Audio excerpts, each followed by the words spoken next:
Meskipun 6 Ibel berasal dari garis keturunan yang sama dan telah bersatu untuk melawan 3 istana kekaisaran yang mengincar mereka dengan iri, kebencian antara Raja Ibel Ekstrim Mo Chier dan Raja Ibel Penjara Besar Bai Xianxi sudah diketahui umum. Keduanya telah bertarung selama ribuan tahun. Konon, saat Mo Chier belum mencapai taraf kultivasi demikian, dia memiliki seorang pendamping Tao yang ditelan oleh Bai Xianxi, dan putri kesayangan Bai Xianxi pun turut dieksekusi Mo Chier dengan 10.000 pedang. Oleh karena itu, keduanya dapat dikatakan memiliki perseteruan yang mematikan. Alasan mengapa mereka mampu bertahan selama ribuan tahun sepenuhnya karena penindasan Raja Ibel Ekstrim Wan Chouhai dan mediasi beberapa Raja Ibel lainnya. Ini juga merupakan alasan mengapa mereka berdua langsung mulai bertarung ketika Raja Ibel Ekstrim mendapat masalah. Kali ini ketika dia datang ke Jiletian, ide Fang Xing adalah pertama-tama bergabung dengan Mo Chier untuk membasmi Bai Xianxi, membantu rubah kecil mengalahkan pemberontak pertama klan Ibel, dan kemudian mencari cara untuk membantu Shen Xiu menaklukkan Mo Chier. Tetapi yang tidak diduganya adalah situasinya tiba-tiba berubah. Belum lama ini, Mo Chier dan Bai Xianxi, yang hendak berperang, sebenarnya ingin berunding damai.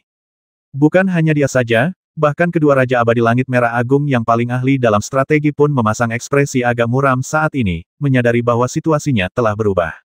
Hahaha, Peri Muda, apakah kamu masih marah padaku? Apakah kamu tidak mau datang dan menyapaku? Tepat ketika mereka semua bertanya-tanya dengan cemas apa yang telah terjadi, mereka mendengar suara tawa yang keras di luar aula, dan kemudian melihat awan yang dipenuhi aura pembasmi perlahan turun di luar pintu aula yang terbuka. Di atas awan itu berdiri seorang pria besar berjubah putih, diikuti oleh seorang pria berbaju besi. Dia melompat turun dari awan sambil tertawa keras, lalu melangkah memasuki aula dengan langkah lebar, tampak sangat bersemangat. Ketika mereka melihatnya, para prajurit abadi dan Jenderal Ibel yang tak terhitung jumlahnya di surga tampak hikmat dan tidak bergerak. Apakah ini mayat putih? Dari Jiuling Feng Huangtian hingga Jiletian, Fang Xing telah mendengar nama ini lebih dari sekali, tetapi dia tidak menyangka akan bertemu dengannya secepat ini. Dia menoleh dan melihat orang ini adalah seorang laki-laki berwajah pucat, tidak berjanggut, tinggi dan kuat, mengenakan jubah putih bersulam batu-batuan dan puncak-puncak gunung yang sepi, bahkan tanpa sehelai pun baju zirah di sekujur tubuhnya. Meskipun dia sedang tersenyum saat ini, matanya bersinar terang. Sekilas, orang-orang merasa ada niat membasmi yang tak berujung di matanya, seolah-olah ada banyak jiwa yang dizalimi yang berjuang di matanya. Ketika dia masuk, para dewa merasakan ada angin kencang yang bertiup masuk bersamanya, meniup mereka semua hingga menutupi wajah mereka dan merasa kedinginan di sekujur tubuh. Ketika mereka melihat lebih dekat, itu hanya ilusi. Awan mengikuti naga, angin mengikuti harimau, itu sungguh bagus. Semua makhluk abadi terkejut dan rambut mereka berdiri tegak.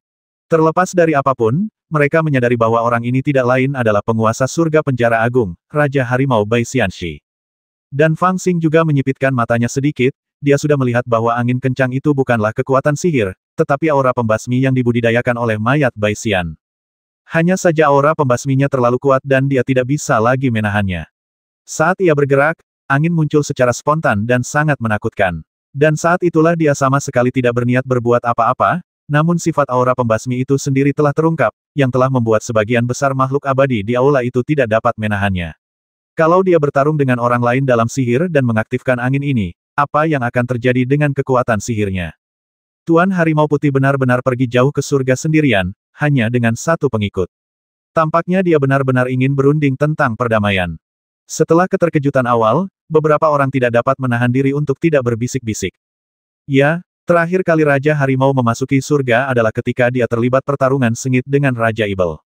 Kedua Dewa Dacitian juga tampak sedikit malu. Mereka telah membuat persiapan yang cukup sebelum datang ke 6 surga Ibel. Mereka tentu tahu bahwa Mo Chier dan Bai Xianxi selalu menjadi musuh bebuyutan. Keduanya tidak berani masuk terlalu dalam ke wilayah masing-masing. Kalaupun mereka bertemu, mereka hanya akan bertemu di Jiletian. Sekarang Bai Xianxi benar-benar datang ke Jiletian untuk pertama kalinya, dan datang secara langsung. Dia benar-benar mengambil risiko besar. Haha, Yang Mulia Di Liu, apakah Anda masih ingat Bai? Ketika Bai Xianxi memasuki Istana Abadi, dia melihat Fang Xing berdiri di istana dengan tangan di belakang punggungnya.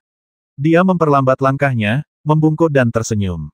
Haha, siapa yang tidak ingat Bai Xianxi yang terkenal itu?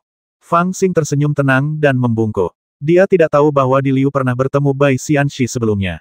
Untungnya, Bai Xianxi tidak banyak bicara. Tampaknya dia menyapa Fang Xing hanya karena menghormati kedudukannya sebagai putra kaisar. Setelah menyapa sebentar, dia berjalan melewatinya dan menuju ke arah Bliss Demon Lord Mochier. Tindakan ini membuat Dewa Abadi Langit Merah Agung dan para pengikutnya tampak sedikit jelek. Sekalipun putra kaisar mereka tidak berarti apa-apa, itu tetap wajah mereka. Tindakan Bai Xianxi dapat dikatakan sama saja dengan mengabaikan Great Red Sky. Perilaku ini sungguh arogan dan telah membuat marah semua makhluk abadi dari garis keturunan langit merah besar. Namun, Fang Xing berdiri dengan tenang di aula, tanpa membuat ekspresi apapun, sehingga Dewa Abadi dan yang lainnya tidak dapat mengatakan apapun. Haha, peri muda, kenapa kau harus begitu serius? Aku datang ke sini untuk menyerahkan nyawa dan harta bendaku kepadamu. Pertama, aku datang untuk mengucapkan selamat atas reuni kalian, dan kedua, aku datang untuk meminta maaf kepadamu. Aku harap semua konflik sebelumnya dapat dilupakan dengan senyuman. Bai Xianxi berhenti 30 kaki di depan singgasana Mochier, tersenyum, membungkuk, dan sedikit membungkuk. Meminta maaf. Para makhluk abadi di aula tidak dapat menahan rasa terkejut ketika mendengar hal ini. Kedua ibel ini telah bertarung selama lebih dari 1000 tahun, dan tidak seorang pun dari mereka pernah menundukkan kepala. Tapi sekarang, bagaimana Bai Xianxi bisa tiba-tiba mengubah perilakunya dan bahkan meminta maaf? Itu sungguh membingungkan. Mochier, di sisi lain, tampaknya tidak terkejut sama sekali. Bahkan ekspresinya tidak banyak berubah.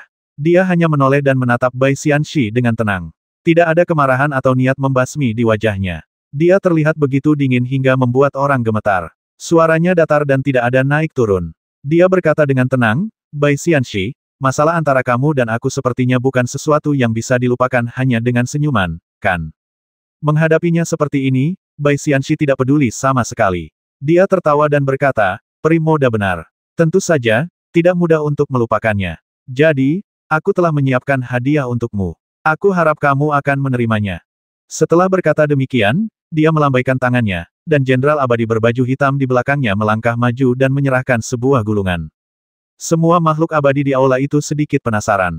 Mereka menjulurkan kepala untuk melihat, ingin melihat hadiah apa yang telah disiapkan Bai Xianxi. Bai Xianxi mengambil gulungan itu, melambaikan tangannya dan membukanya. Gulungan itu langsung tergantung di udara. Lalu Bai Xianxi mengeluarkan sebuah benda dari gulungan itu. Itu adalah kotak hijau zamrud yang memancarkan cahaya peri redup. Jelaslah bahwa itu bukan benda biasa. Yang lebih mengejutkan lagi adalah bahwa cahaya peri benda ini sangat mirip dengan aura istana peri ini, seolah-olah mereka memiliki asal yang sama. Sungguh sulit untuk menebaknya. Bai Xianxi memegang kotak giok di tangannya dan tertawa keras, peri muda, dalam pertarungan kita 700 tahun yang lalu, kau menebasku dengan telapak tangan, membuatku mundur selama 49 tahun, tetapi aku tidak menderita kerugian apapun. Aku merampas pedang cinta yang telah kau pelihara dengan darah sejati hatimu selama lebih dari 1000 tahun. Dalam ratusan tahun ini, kita telah banyak bertarung, dan sebagian besar dari itu karena kau ingin mengambil kembali pedang cinta, kan? Haha, sebelumnya, aku bersikap kasar dan menolak untuk mengembalikannya. Sekarang aku telah mengetahuinya. Lebih baik menyelesaikan perseteruan daripada menciptakan perseteruan.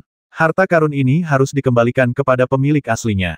Pedang cinta. Mendengar nama itu, semua makhluk abadi di aula itu terkejut dan mata mereka menunjukkan warna aneh. Banyak orang telah mendengar nama pedang ini. Itu merupakan harta karun langka yang ditempa oleh Raja Ibel kebahagiaan ekstrim sejak zaman inti emas. Dia telah memeliharanya dari tahap inti emas ke tahap abadi emas Daluo. Dapat dikatakan bahwa pedang ini setara dengan salah satu inkarnasinya. Tanpa benda ini, kekuatannya akan berkurang setidaknya 30%. Bai Xianxi lah yang mengambil pedang itu darinya saat itu. Dia tidak menyangka dia akan bersedia mengembalikannya sekarang. Baiklah, aku ambilkan. Bahkan wajah Mochier sedikit berubah. Tanpa berpikir panjang, dia membalik telapak tangannya dan memancarkan cahaya peri, mengambil kembali kotak hijau itu ke tangannya. Tetapi setelah menerimanya, dia membelai kotak itu dengan lembut dan tidak terburu-buru membukanya. Kotak giok itu diambil, tetapi Bai Xianxi tidak terburu-buru. Dia mengeluarkan botol kristal ungu kecil dari gulungan itu, memegangnya di tangannya, dan berkata sambil tersenyum hadiah kedua ini adalah pil anti penuaan kuno. Haha, meskipun kita semua bisa hidup selamanya, sulit untuk mencapai keabadian. Sama seperti tanaman merambat pohon raksasa, akan selalu ada beberapa jejak di wajah kita. Bagi orang kasar seperti kita, tidak apa-apa untuk menjadi tua, tetapi bukankah sangat disayangkan bagi seorang cantik seperti peri muda untuk memiliki wajah yang dingin? Pil pembentuk otot kuno ini bukanlah barang yang berharga, tetapi setidaknya dapat memastikan bahwa wajah peri muda tidak akan berubah selama 3000 tahun, dan bahkan mungkin mengurangi beberapa poin umur panjang, yang dapat dianggap sebagai tandingan bagi peri. Kali ini, Mo Qier tidak terburu-buru untuk merebutnya, tetapi matanya jelas lebih cerah dan dia tampak sangat tertarik. Ketika para dewa melihat kejadian ini, mereka tidak dapat menahan diri untuk berpikir, mereka tidak menyangka bahwa seorang ibel seperti Bai Xianxi, yang tampak sangat kasar, dapat memberikan hadiah yang begitu menarik. Tampaknya meskipun nilai dari benda ini mungkin tidak begitu tinggi, benda ini benar-benar menyentuh Raja Ibel Ekstrim. Langkah selanjutnya seharusnya yang ketiga, kan? Ketika para makhluk abadi melihat ini, rasa ingin tahu mereka timbul dan mereka semua menatap mayat itu.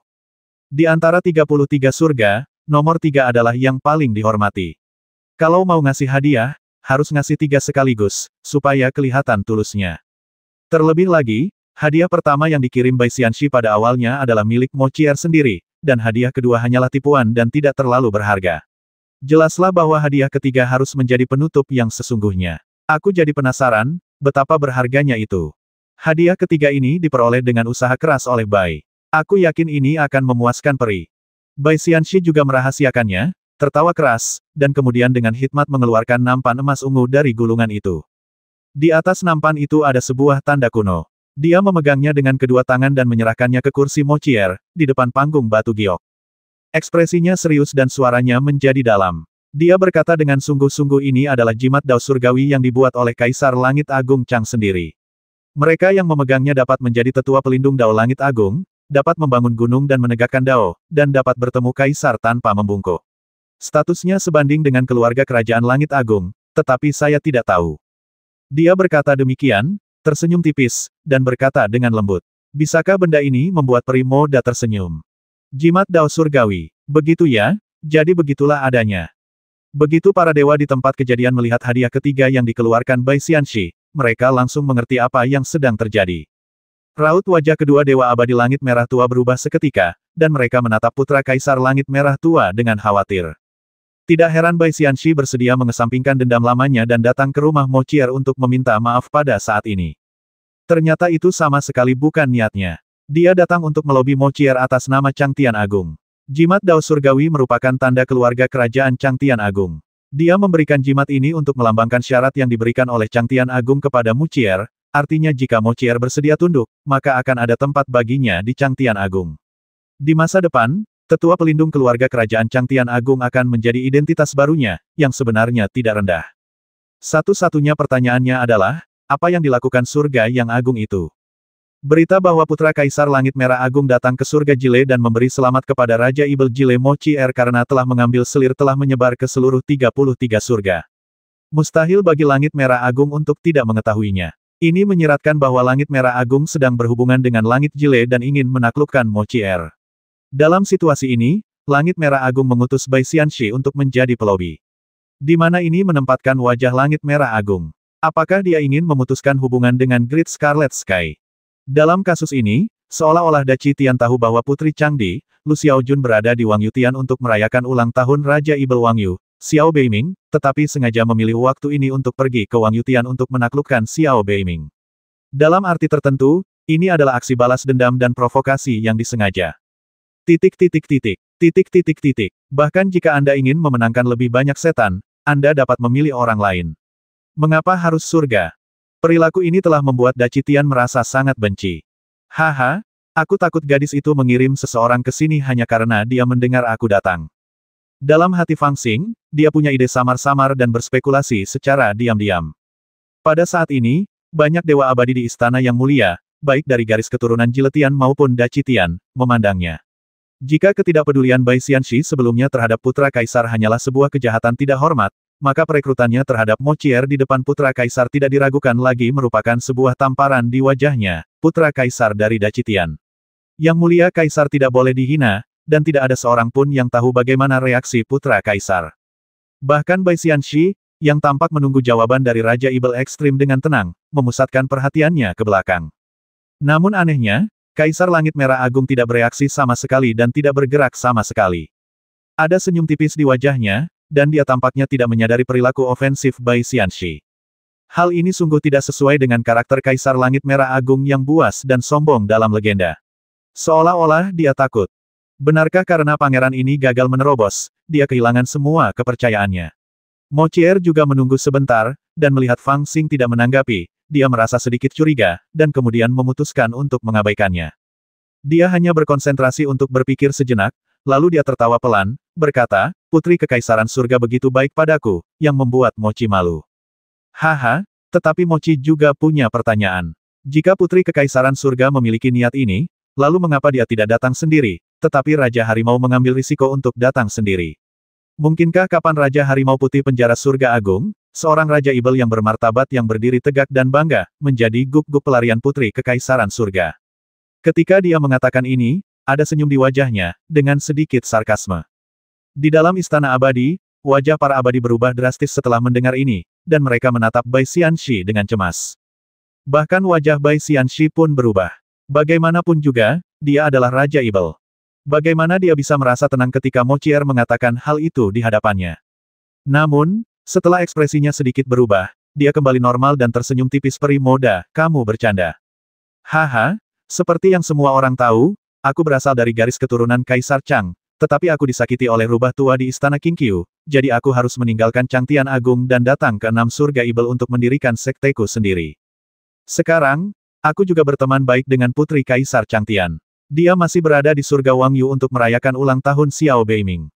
Tidak dapat dihindari bahwa klonku tidak sopan datang ke sini, tetapi dia memikirkan peri muda di dalam hatinya, jadi dia mengirim surat kepadaku, seorang tetua, untuk memintaku mengirimkan beberapa hadiah kepada peri muda atas namanya. Aku berterima kasih atas kebaikan Kaisar Chang, jadi bagaimana mungkin aku menolaknya? Mochier melanjutkan, jadi, Tuan Harimau Putih belum menyerah pada Langit Agung. Bai Xianxi tersenyum dan berkata, kita bukan musuh sejak awal, jadi tidak perlu dipertanyakan lagi apakah akan menyerah atau tidak. Hanya saja setiap orang tahu beberapa hal, jadi lebih baik membuat persiapan terlebih dahulu, agar tidak bingung ketika dunia berubah terbalik. Raja Ibel kebahagiaan Mochier tersenyum dan mengangguk, seolah setuju dengan perkataannya, namun tidak berbicara. Bai Xianxi mengangkat kepalanya dan menatap ke arahnya, sambil tersenyum lembut, kalau begitu, peri muda, apakah kamu puas dengan hadiah-hadiah ini? Ini seperti bertanya apakah Raja Ibel yang bahagia, Mochier, setuju. Di dalam Istana Abadi, semua jenderal dan Tuan Abadi mendongak ke arah Mochier, dan Tuan Abadi dari Langit Merah Agung terus melirik Fang Xing, berharap Pangeran Kaisar dapat menyela pembicaraan mereka saat ini. Akan tetapi, Pangeran Kaisar semakin lama semakin tenang, berdiri diam di tengah pemandangan, menatap Raja Ibel yang bahagia dengan penuh minat, seolah-olah dia menganggap dirinya sebagai orang luar. Sangat puas. Pada saat ini, Raja Ibel kebahagiaan Mochier yang sedikit terganggu mengangguk pelan. Ketika orang lain mendengarnya, jantung mereka berdebar kencang. Bahkan Junyi, yang berdiri di pintu masuk Istana Abadi dan tampak tidak menyadari segala sesuatu di sekitarnya, mendongak ke arah Mochier. Mochier tersenyum dan berkata, tapi Tuan Harimau bukan satu-satunya yang datang memberiku hadiah hari ini. Karena Tuan Harimau berkata bahwa lebih baik mempersiapkan terlebih dahulu, haruskah aku juga membandingkannya terlebih dahulu? Bukan hanya aku. Bai Xianxi menoleh dan menatap Fang Xing yang berdiri di depan sang pangeran, mendongak seolah tengah melihat pemandangan. Dia tersenyum dan berkata, apakah Anda berbicara tentang Yang Mulia di Liu? Haha, Bai juga punya sesuatu untuk dikatakan, tetapi saya tidak tahu apakah Yang Mulia di Liu dapat mendengarkannya saat ini. Dengan suara wosh, mata semua orang tertuju ke arah Fang Xing. Fang Xing tampak sudah kembali tenang dan berkata sambil tersenyum, katakan dulu apa yang ingin kau dengar. Bai Xianxi tertawa dan berkata, alam abadi agung dikenal sebagai 33 surga, tetapi surga Futu telah lama ditinggalkan dan hanya menjadi tempat untuk ujian. Dalam perang 1000 tahun, 5 surga hancur, dan 6 surga diduduki oleh kita. Dari 21 alam yang tersisa, Kaisar Chang menduduki 7 dan dikenal sebagai Kaisar Chang 7 surga, Kaisar Xuan menduduki 9 dan dikenal sebagai Kaisar Xuan 9 surga, dan Daci Tian hanya menduduki 5, jadi Kaisar Qi disebut Kaisar Qi 5 surga. Dalam hal wilayah, Daci Tian memiliki wilayah yang paling sedikit. Saya khawatir wilayah yang diberikan kepada Daluo Jinxian hampir tidak mencukupi, bukan? Pada titik ini, dia tertawa dan berkata, jika memang begitu, mengapa Yang Mulia Kaisar Liu harus datang ke 6 surga Ibel? Bahkan jika kita bersedia berpegang teguh pada surga Scarlet Agung, itu tidak cukup bagi satu orang untuk menempati satu area surga, jadi mengapa kita harus mempermalukan Yang Mulia Kaisar Scarlet? Setelah mendengar ini, semua jenderal abadi dan raja abadi di Langit Merah Besar mengubah ekspresi mereka dan menjadi marah. Namun, Bai Xianxi tampaknya tidak menyadarinya dan terus tertawa. Lagi pula, sekarang ketiga kaisar abadi semuanya telah mengasingkan diri untuk memahami Dao Surgawi. Tidak seorang pun tahu kapan mereka akan keluar. Mungkin butuh puluhan atau ratusan tahun, atau bahkan ribuan atau puluhan ribu tahun. Situasi keseluruhan sekarang hanya dapat dipimpin oleh Putra Kaisar dan dibantu oleh para Dewa Abadi. Namun dalam kasus ini, Dacitian akan menjadi kurang menguntungkan. Dalam hal jumlah Dewa Abadi, hanya ada 3. Dalam hal kekuatan Putra Kaisar. Hehe, jika saya tidak salah, Yang Mulia Kaisar Liu belum menerobos ke alam Daluo, kan? Diamlah. Bagaimana mungkin aku membiarkan ibel sepertimu berkomentar tidak bertanggung jawab tentang urusan Langit Merah Agung? Sebelum Bai Xianxi selesai berbicara, 2 Raja Abadi dari Langit Merah Besar tidak dapat lagi menahan amarah mereka dan tidak dapat menahan diri untuk berteriak keras. Mereka semua melihat bahwa Bai Xianxi tidak sedang berbicara kepada Putra Kaisar, tetapi jelas-jelas sedang berbicara kepada Raja Ibel Bahagia Mochier. Perkataannya secara tidak langsung meremehkan Langit Merah Besar sebagai sesuatu yang tidak berharga, menyiratkan bahwa Mochier tidak boleh membuat kesalahan dan harus memilih istana kekaisaran yang kuat sebagai pendukungnya. Bagaimanapun, semua orang tahu bahwa cepat atau lambat akan terjadi pertempuran antara 3 istana kekaisaran, dan yang kalah hanya akan mengalami akhir yang menyedihkan. Mengatakan kata-kata seperti itu saja sudah dianggap pelanggaran aturan, jadi bagaimana mungkin Dacitian tidak membuat pernyataan? Haha, mengapa aku merasa perkataan Bai Hu Kun masuk akal? Tetapi pada saat ini, suara yang jelas terdengar di luar aula, yang langsung menarik perhatian semua orang. Ini adalah tindakan pengkhianatan yang menyentuh hati Dacitian dan melanggar tabu terbesar. Diperkirakan hanya orang seperti Raja Ibel Penjara Agung yang berani mengatakannya. Orang biasa yang berani mengatakan sepatah kata pun kemungkinan besar akan dibasmi. Sekarang, siapa yang setuju dengannya? Saat para makhluk abadi mengalihkan pandangan mereka, mereka melihat beberapa sosok melayang ringan di luar istana abadi. Orang yang memimpin kelompok itu sebenarnya seorang wanita yang mengenakan cincin dan perhiasan. Dia berwibawa dan cantik, dan tidak tampak sangat tua, tetapi ekspresinya sangat serius, dengan ekspresi dingin di antara kedua alisnya. Di belakangnya, mengikuti 3 lelaki tua dengan aura yang dalam dan tak terduga, yang tidak mengatakan sepatah kata pun. Setelah wanita itu memasuki istana abadi, tatapan matanya perlahan menyapu para dewa, lalu jatuh pada wajah Raja Ibel Surga Mochier, lalu dia menunjukkan senyum tipis dan berjalan perlahan ke arah mereka.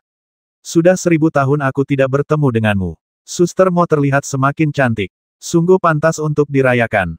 Bai Xianxi menatap wanita itu, wajahnya sedikit muram, dan berbisik aku ingin tahu siapa ini.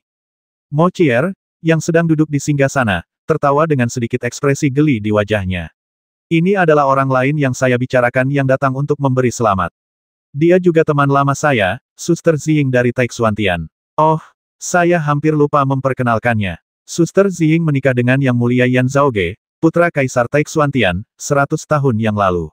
Sekarang dia adalah permaisuri kaisar yang memiliki posisi tinggi di Taixuantian dan dikenal oleh semua orang.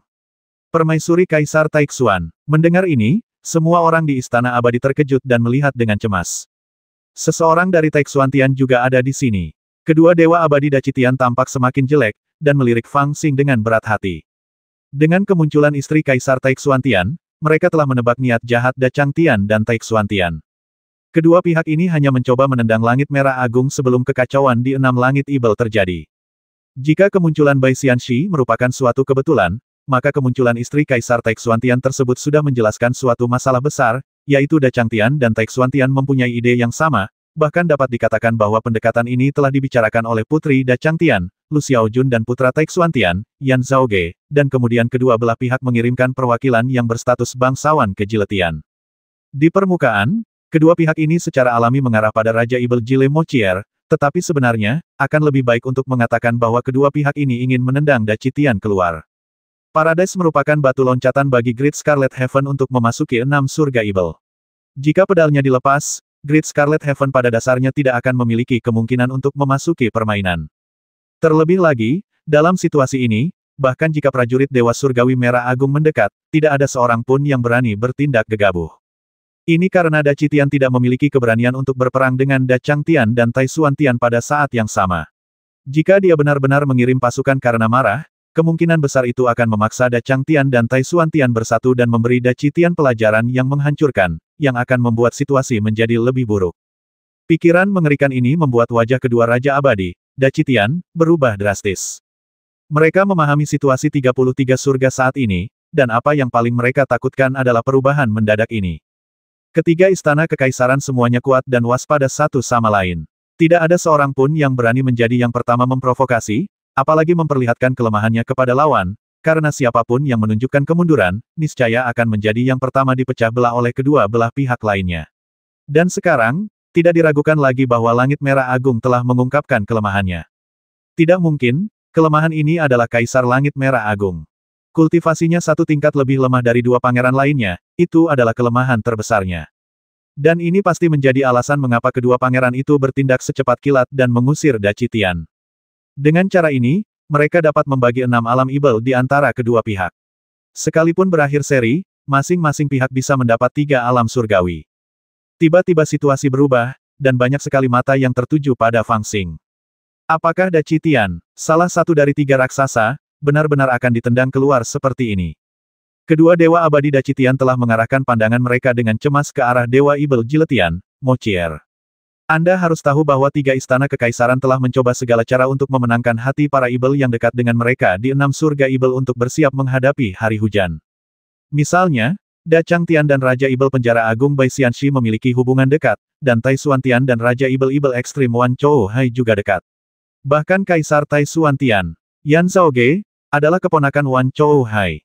Orang yang Daci Tian coba menangkan adalah Raja Ibel Kebahagiaan Ekstrim Mochier. Kali ini, Daci Tian bermaksud menggunakan Mochier sebagai jungkat-jungkit untuk memotong 6 surga Ibel. Ini adalah langkah yang paling penting. Jika rencananya berjalan lancar, Daci Tian akan menggunakan nama Mochier untuk mengundang beberapa Ibel lainnya. Jika mereka dapat merekrut 1, itu akan setara dengan mengendalikan sepertiga dari 6 Ibel, yang setara dengan berbagi kekuasaan dengan 2 istana kekaisaran lainnya. Jika mereka dapat merekrut 2 orang, mereka akan mempunyai keunggulan absolut dan dapat menghasilkan banyak uang. Mengambil langkah mundur, bahkan jika mereka tidak dapat merekrut seorang pun, dengan Mochier sebagai garis bawah, itu tidak akan menjadi kerugian besar. Karena itu, dari sudut manapun, Mochier harus dijatuhkan. Jika masih ada secercah harapan bagi Great Scarlet Heaven, harapan itu disematkan pada Mochier. Jika Mochier bertekad dan tetap memilih Langit Merah Agung, maka rencana Langit Merah Agung tidak akan sia-sia. Yang lebih penting, ia juga dapat menggunakan surga Mochier untuk berkomplot melawan surga lainnya. Namun permasalahannya adalah sang pangeran baru saja menyinggung Raja Ibel surga ini. Semua orang bisa melihat bahwa Mochier sudah merasa kesal, tetapi dia tidak menunjukkannya. Hehe, Saudari Ziying, apa kabarmu akhir-akhir ini? Raja Ibel Bahagia Mochier melirik Fang Xing dengan tenang, lalu tersenyum dan mengobrol dengan istri Kaisar Tai Xuantian. Pada saat ini, mereka tampaknya telah melupakan putra Kaisar Merah Agung yang bermartabat ini. Diperkirakan tanpa menyebutkan apa-apa lagi, hanya dengan status sebagai putra Kaisar, dia tidak akan pernah mengalami perlakuan seperti itu seumur hidupnya. Terlebih lagi, dalam hal status, dia jelas lebih rendah dari Raja Ibel Bahagia, Raja Ibel Penjara Besar, dan istri Kaisar Tai Xuantian. Tetapi sekarang dia diabaikan oleh ketiga orang ini. Para dewa merasa malu terhadap putra Kaisar. Di tengah tatapan rumit itu, Fang Xing tiba-tiba tertawa ini benar-benar menarik. Desir. Sebelum Fang Xing berbicara, Raja Ibel Kebahagiaan Ekstrim, Raja Ibel Penjara Besar, dan Permaisuri Kaisar Taixuan sama sekali tidak memandangnya, seakan-akan mereka telah lupa bahwa dia ada. Tetapi ketika Fang Xing mengatakan ini, mereka bertiga mengalihkan pandangan mereka pada saat yang sama. Ekspresi Fang Xing tetap tidak berubah. Dia tersenyum lembut, menatap Mochier, dan mendesah, Raja Ibel Ekstrim pasti sangat senang, kan? Haha, aku tak bisa berkata aku bahagia. Mochier terdiam beberapa saat sebelum berbicara dengan tenang namun, ketika istana kekaisaran berkumpul untuk memberi selamat kepadaku, Mochi benar-benar merasa terhormat. Apakah Raja Ibel sudah memilih tuannya? Fang Xing tersenyum dan menatap Mochier. Aduh, mendengar ini, raut wajah kedua Dewa Abadi Langit Merah Agung berubah lagi.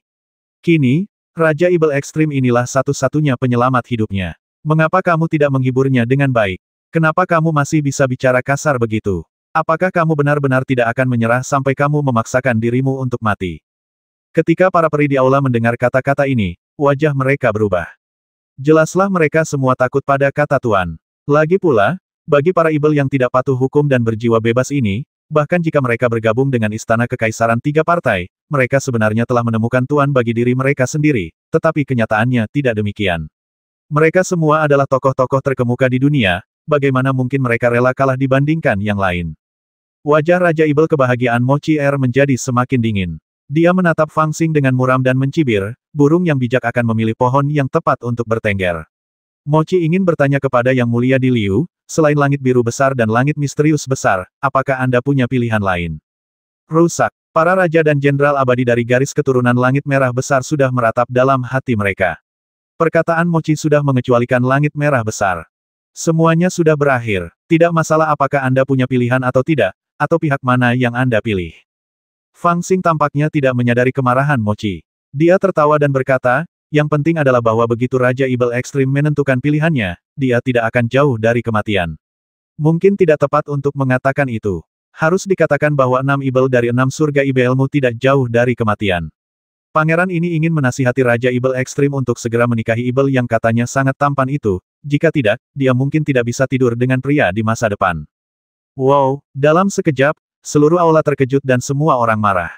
2 orang abadi dari Dacitian yang datang membantu Fang Xing sudah menangis tanpa air mata sudah berakhir, sudah di luar kendali, benar-benar di luar kendali. Bagaimana ini dapat dianggap sebagai cara untuk merekrut amnesti? Ini jelas merupakan cara untuk mengutuk orang lain. Situasinya sudah seperti ini, alih-alih berusaha menghibur wanita muda itu, Anda malah melontarkan komentar-komentar sinis dan mengejeknya. Bukankah kamu hanya mencoba membuatnya marah? Sayang sekali kami mengikutimu ke 6 surga Ibel demi mencari pahala, tetapi kini kami gagal mencari pahala dan bahkan bisa kehilangan nyawa kapan saja. Dengarkan baik-baik, kau anak haram kaisar. Kalau kamu punya nyali, jangan lari saat aku marah. Hehe. Apa maksud Kaisar dengan ini? Seperti yang diduga, ekspresi Raja Ibel Ekstrim Mochi berubah. Wajahnya yang putih dan transparan hampir berubah menjadi warna biru tua. Dia menatap Fang Xing dengan tatapan dingin. Setelah beberapa lama, dia berbicara perlahan. Seringai itu benar-benar menakutkan. Seolah-olah lapisan es telah terbentuk di dalam aula, membekukan darah seseorang. Di bawah tatapannya yang sinis, Fang Xing tetap tenang dan tersenyum lembut. Aku mengatakan yang sebenarnya. Kalau begitu menurut pangeran, kita tidak akan hidup lama. Raja Ibel bahagia Mochi tersenyum muram dan berbisik. Mungkinkah putra kaisar ingin menghancurkan 6 surga Ibelku? Wow, saat Mochi mengatakan ini, terdengar suara samar-samar suara senjata beradu di aula. Tidak seorang pun tahu apakah seseorang secara tidak sengaja menyentuhnya atau sengaja mengeluarkannya. Namun hanya suara samar ini, ditambah dengan pertanyaan dingin Mochi langsung membuat suasana di aula tiba-tiba menjadi tegang. Saya tidak tahu berapa banyak orang yang jantungnya berdebar kencang, tubuh mereka menegang, siap untuk bangkit dan berkelahi dengan perbedaan pendapat sekecil apapun. Aura pembasmi di aula itu bagaikan angin, saling serang di antara para makhluk abadi. Semua makhluk abadi di langit merah agung mengerang dalam hati, tetapi mereka hanya bisa menerima kenyataan dan bersiap untuk bertindak. Mereka memperkirakan bahwa Raja Ibel kebahagiaan ekstrim tidak akan berani membasmi sang pangeran, tetapi nyawa mereka terancam. Haha. Bukan aku yang ingin menghancurkan kalian berenam Ibel, tapi kalian sendiri. Fang Xing menghadapi aura pembasmi Mochi tanpa mengubah ekspresinya. Sebaliknya, dia malah tertawa terbahak-bahak. Haha, apakah Yang Mulia Di Liu marah karena malu? Raja Ibel Penjara Agung Bai Xianxi juga berbicara dengan nada menyeramkan saat ini, dengan tatapan mengejek di matanya. Istri Kaisar Taixuantian yang berwibawa dan cantik juga memandang Fang Xing dari atas ke bawah, tanpa ekspresi di wajahnya. Setelah Bai Xianxi selesai berbicara, dia berkata dengan ringan, apakah ini Yang Mulia Di Liu dari Dacitian? Meskipun Ziying sering tinggal di Istana Dalam, dia telah mendengar tentang keganasan dan tirani putra kaisar, tetapi mendengar tentangnya tidak sebaik bertemu dengannya secara langsung. Awalnya Ziying berpikir bahwa Yang Mulia Di Liu harus memiliki jiwa kepahlawanan, tetapi sekarang tampaknya dia berbicara omong kosong dan sengaja membuat hal-hal menjadi misterius. Tampaknya ini bukan yang akan dilakukan oleh putra berstatus kaisar, bukan? Diejek dan dicemooh, bahkan para raja dan jenderal abadi dari garis keturunan langit merah agung pun tak kuasa menahannya, namun Fang Xing tetap tenang. Setelah mereka selesai berbicara, dia berbalik dan menatap Raja Ibel Penjara Agung Bai Xianxi, dan berkata, ini Ji Letian. Apakah kamu punya hak untuk berbicara? Mendengus. Tatapan mata Bai Xianxi berubah dingin dan dia sangat marah, tetapi dia tidak ingin berdebat dengannya, jadi dia hanya mendengus dingin. Kemudian Fang Xing menatap istri Kaisar Taixuantian dan berkata, apa yang sebenarnya kamu tahu? Sang putri tentu saja tidak menyangka dia akan mengucapkan kata-kata buruk seperti itu. Ekspresinya berubah dan wajahnya pucat. Namun karena statusnya, dia takut bahwa setelah berdebat dengannya, dia akan mengucapkan kata-kata yang lebih kasar. Dia hanya bisa menahan diri dan memalingkan kepalanya. Setelah memarahi keduanya, Fang Xing menoleh untuk melihat Raja Ibel kebahagiaan Mochier dan mencibir. Mereka mengatakan semakin cantik seorang wanita, semakin bodoh dia. Aku melihatmu melakukannya dengan baik di 6 surga Ibel, jadi kupikir kau pengecualian. Tapi kau masih memiliki karakter yang buruk. Aku sudah mengatakan begitu banyak, tetapi kau masih tidak mengerti. Apakah karena kau telah menikah dengan terlalu banyak suami dan energi yang kacau telah membingungkan pikiranmu? Haha, apakah kau benar-benar berpikir kau begitu berharga sehingga beberapa kaisar abadi berlomba-lomba memintamu untuk melayani? Wajah Raja Ibel Ekstrim Mochi berubah drastis, dan ada dua niat membasmi yang dahsyat di matanya. Tetapi Fang Xing tidak memberinya kesempatan berbicara. Dia langsung mengambil alih dan berkata dengan tegas, kalian setan yang sok penting, kalian harus tahu diri kalian sendiri dengan jelas. Dalam hal kultivasi, apa yang dapat kalian andalkan dalam menghadapi tren umum? Dalam hal sumber daya, dengan sedikit sumber daya yang kalian miliki di dunia ini, selain untuk memberi makan diri kalian sendiri, berapa banyak yang tersisa? Jangan bermimpi menunggu orang lain menawarkan harga tinggi untuk mengundang kalian datang dan menikmati kehidupan yang baik. Hari ketika 6 surga setan hancur adalah hari kematian kalian. Wow, begitu kata-kata ini diucapkan, terjadi keributan di Istana Abadi dan semua orang membicarakannya. Bahkan kedua dewa abadi Dacitian pun tercengang dan tidak tahu apa yang akan dilakukan pangeran mereka sendiri. Raja Ibel Ekstrim Mochier, yang telah dimarahinya sampai memiliki niat membasmi, juga mengubah wajahnya pada saat ini. Niat membasmi dalam tubuhnya anehnya ditekan. Dia hanya menundukkan kepalanya dan menatapnya dalam-dalam, lalu berkata dengan suara yang dalam, teruskan, aku ingin mendengar pendapatmu. Saya tidak punya ide cemerlang, hanya beberapa kata kebenaran. Fang Xing perlahan meletakkan tangannya di belakang punggungnya dan berkata dengan tenang, pertama, mustahil bagi kalian berenam Ibel untuk bertahan hidup. Paling banyak 3 dari kalian akan selamat. Kemudian dia menatap Raja Ibel Kebahagiaan Mochier dan berkata dengan tenang, kedua, di mata Istana Kekaisaran 3 pihak, yang penting adalah 6 surga Ibel, bukan 6 Ibel yang menempati 6 surga Ibel. Jadi, bahkan jika kalian semua mati, tidak ada yang akan merasa kasihan padamu. Mengapa kamu bilang hanya kita bertiga yang bisa bertahan? Perkataan Fang Xing sungguh memekakkan telinga. Bukan hanya para dewa di aula itu yang tercengang, bahkan Raja Ibel Penjara Agung Bai Xianxi dan istri Kaisar Taixuan pun ikut terkejut. Mereka seharusnya berbicara untuk menghentikannya, tetapi mereka tidak tahu apa yang ingin dikatakan Fang Xing, dan mereka ingin mendengar mengapa dia berkata begitu. Mereka terdiam beberapa saat, dan hanya Raja Ibel Kebahagiaan Mochier yang bertanya dengan dingin. Sebenarnya sangat sederhana. Pada saat ini, Fang Xing merendahkan suaranya, terkekeh, dan berkata, aku tidak mampu membelinya. Tidak mampu membelinya. Semua makhluk abadi di aula itu benar-benar bingung. Mereka tidak akan pernah menyangka bahwa 3 kata ini akan keluar dari mulut putra kaisar. Namun Fang Xing tidak memberi mereka waktu untuk berpikir, dan melanjutkan dengan senyum masam, saya benar-benar tidak mampu membelinya. Kultivasi membutuhkan sumber daya. Semakin tinggi level kultivasi, semakin banyak sumber daya yang dibutuhkan. Ketiga istana kekaisaran semuanya mendalam, tetapi tekanan yang harus mereka tanggung tidaklah kecil. Sebagai penguasa hari, jangan katakan bahwa Anda tidak memahami seluk-beluk di sini, haha, kalian berenam Ibel masih kesulitan untuk menghidupi diri sendiri, tetapi jika Anda bergabung dengan Istana Kekaisaran, apakah Anda benar-benar berpikir bahwa ketiga Istana Kekaisaran akan menepati janji mereka dan terus memberi Anda begitu banyak sumber daya yang berharga untuk kultivasi? Terus terang, di mata Istana Kekaisaran, Anda ini apa? Kita semua mengincar 6 surga Ibel, tetapi kita mengincar sumber daya dari 6 surga Ibel, bukan kalian berenam. Jika kalian berenam selamat, sumber daya dari 6 surga Ibel akan tetap menjadi milik kalian. Untuk mendapatkan kesetiaan kalian, kami bahkan akan memberi kalian lebih banyak sumber daya. Apakah kalian pikir 3 istana kekaisaran benar-benar bodoh dan akan melakukan bisnis yang merugi seperti itu? Fang Xing mencibir pada Raja Ibel Ekstrim Mochier, dan melanjutkan, jadi, mustahil bagi kalian berenam untuk bertahan hidup. Paling-paling hanya 3 yang bisa bertahan hidup. Hanya dengan cara ini akan ada beberapa sumber daya tambahan. Beberapa dari mereka akan diberikan kepada kalian sebagai hadiah, dan beberapa akan diambil kembali oleh Istana Kekaisaran. Masalah terpenting lainnya adalah jika salah satu dari kalian bergabung dengan Istana Kekaisaran, maka Istana Kekaisaran secara alami akan memperlakukan kalian sebagai harta karun dan mungkin memungkinkan kalian untuk hidup lebih lama.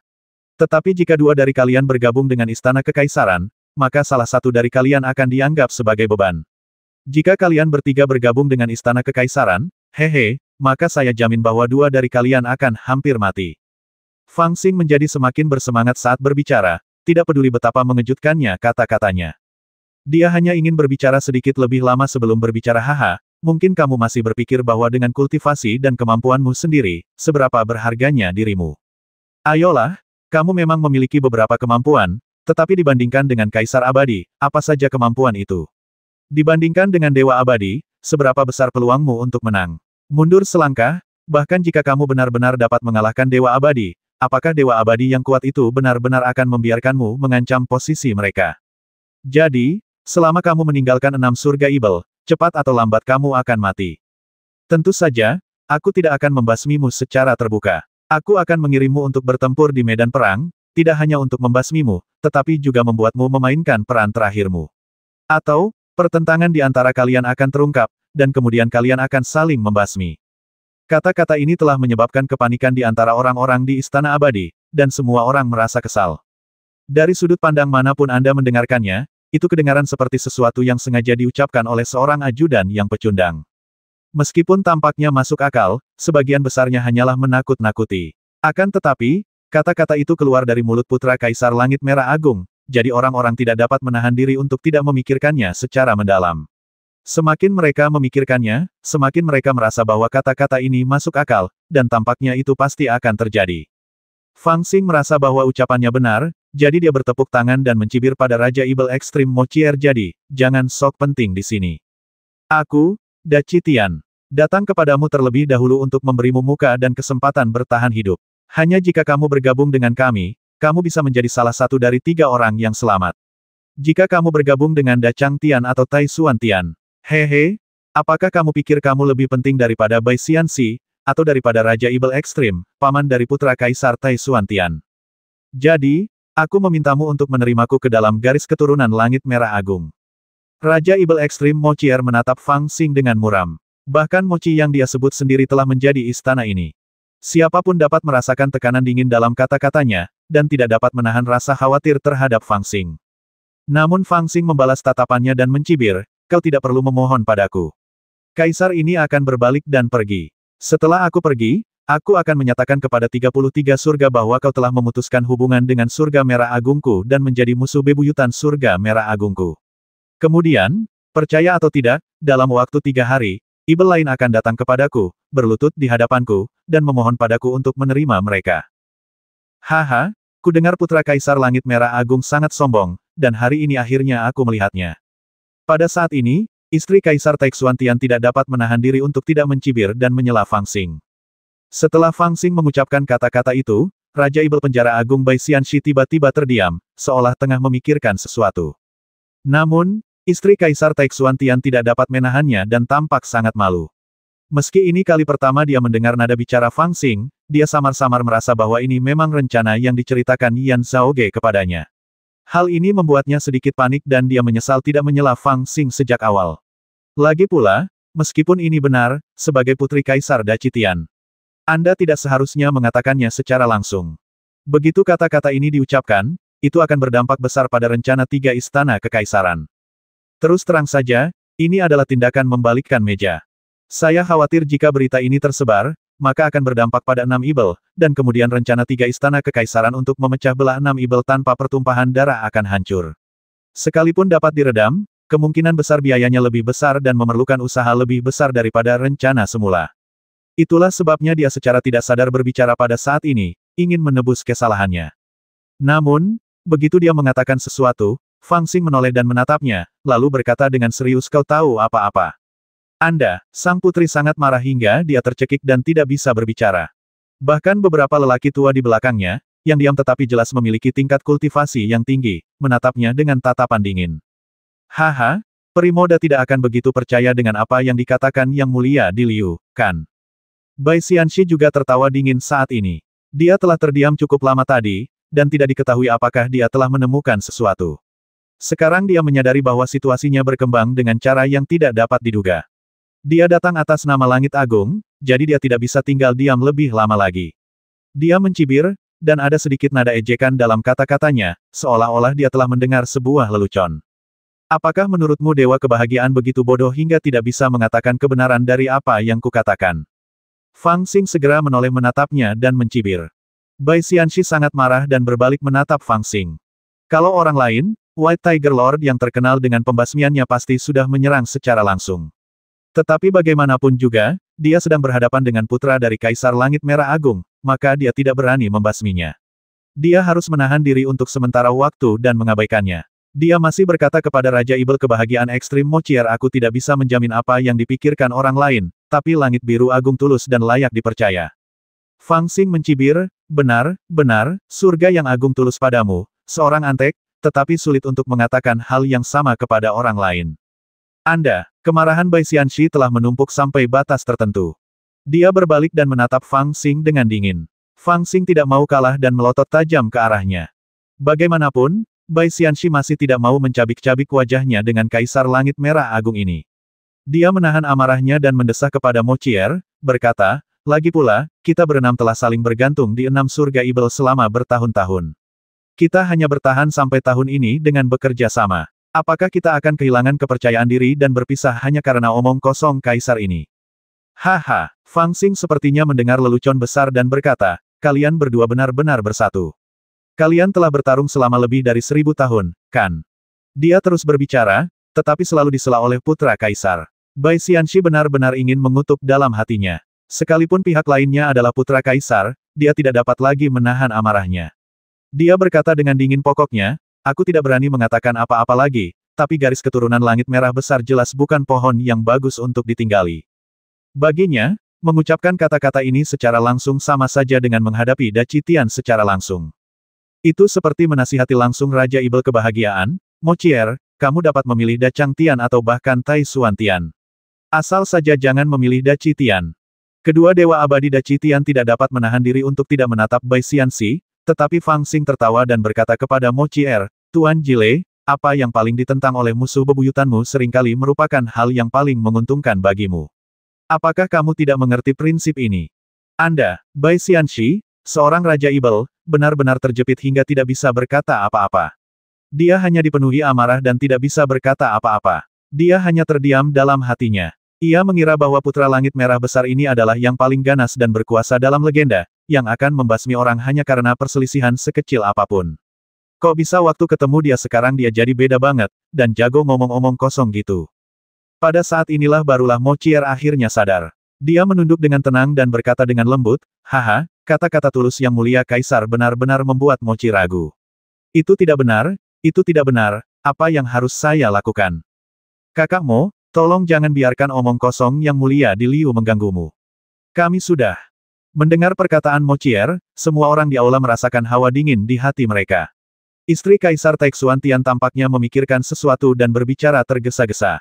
Tetapi sebelum dia bisa menyelesaikannya, Fang Xing tiba-tiba berbalik. Hati sang putri bergetar. Dia sudah mengantisipasi apa yang akan dikatakannya dan ekspresinya berubah drastis. Namun sebelum dia sempat membantah, sang pangeran telah menatap wajahnya dan berkata dengan serius, kamu tidak tahu apa-apa. Ya dewa, putra Kaisar memang putra Kaisar. Langkah ini benar-benar brilian. Meskipun akan menyebabkan lebih banyak masalah untuk menaklukkan 6 surga Ibel begitu kata-kata ini diucapkan, posisi surga merah agung akan stabil. Tujuan terendah dari langit merah agungku adalah menaklukkan Ibel, dan sekarang, tujuan ini hampir tercapai. Artinya, sejak putra Kaisar mengatakan ini, langit merah agung menjadi tak terkalahkan. Dua dewa abadi Da Citian benar-benar tercengang setelah mendengar perdebatan verbal itu dan menyaksikan putra Kaisar memarahi dewa Ibel penjara agung Bai Xianxi dan istri Kaisar Tai Xuantian hingga terdiam. Mereka menatap Raja Ibel Jile Mochier yang terdiam dan Bai Xianxi yang geram, istri Kaisar Tai Xuantian yang malu dan marah, lalu menatap putra Kaisar mereka sendiri yang berdiri di aula dengan kedua tangannya di belakang punggungnya, tampak tenang dan tak terganggu. Rasa kagum timbul dalam hati mereka, suasana hati mereka yang semula putus asa kini berubah bergairah hingga ekstrim. Fang Xing berbalik untuk melihat Mochier yang wajahnya tidak yakin, dan Bai Xianxi yang terdiam, dan merasa sangat bangga. Dia tahu bahwa tidak peduli bagaimana situasinya berubah, tujuan perkataannya telah tercapai. Situasi di mana Da Citian hampir diusir juga merupakan perubahan yang tidak pernah ia duga. Lagi pula, meskipun dia adalah putra Kaisar Da Citian, dia tidak pernah mempertimbangkan segala sesuatu dari sudut pandang identitas ini. Tentu saja, dia tidak dapat memahami strategi dan krisis yang terlibat. Agak tak terduga memang, tetapi setelah kejadian ini, dia tidak merasa kecewa dalam hatinya, melainkan agak bangga. Dari sudut pandang orang lain, mereka mungkin selalu berpikir bahwa putra Kaisar datang ke sini untuk memenangkan Raja Ibel kebahagiaan Mochier dan menghasilkan keuntungan bagi langit merah agung. Sayangnya, orang-orang itu salah. Fang Xing tidak pernah mempertimbangkan untuk menang atas Mochier. Karena kalaupun dia bisa memenangkan hatinya, itu tidak akan menguntungkannya sama sekali. Ketika pertama kali datang ke Liu Motian, dia ingin membasmi Bai Xianxi demi rubah kecil, tetapi setelah melihat Shen Xiu, dia punya ide lain. Karena biksu muda itu ingin mengubah keenam setan ini, maka tentu saja saya harus membantunya. Tetapi geng ini tidak punya cara lain. Meskipun dia adalah pelindung dharma pertama agama Buddha, dia tidak bisa melantunkan sutra atau berkhotbah. Dia hanya bisa membasmi orang dan merampok barang. Sekarang masalahnya menjadi sederhana. Ia tahu, jika keenam setan itu mempunyai pikiran lain, mereka tidak akan berpikir untuk menjadi biksu.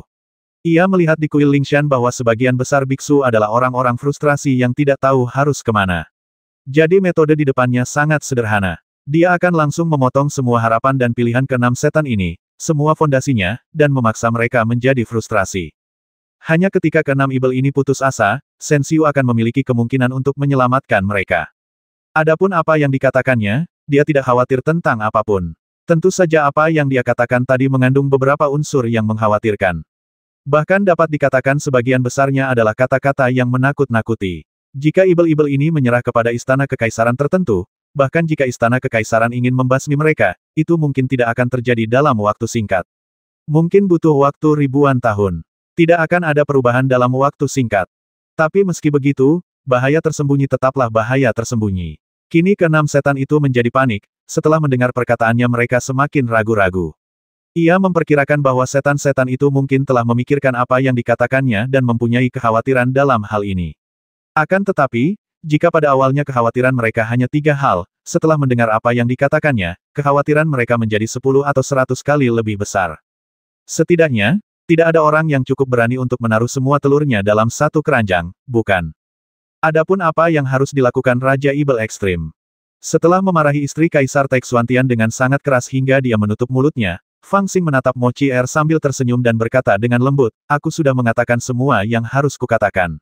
Jika kau menginginkan saran, jangan lakukan apapun.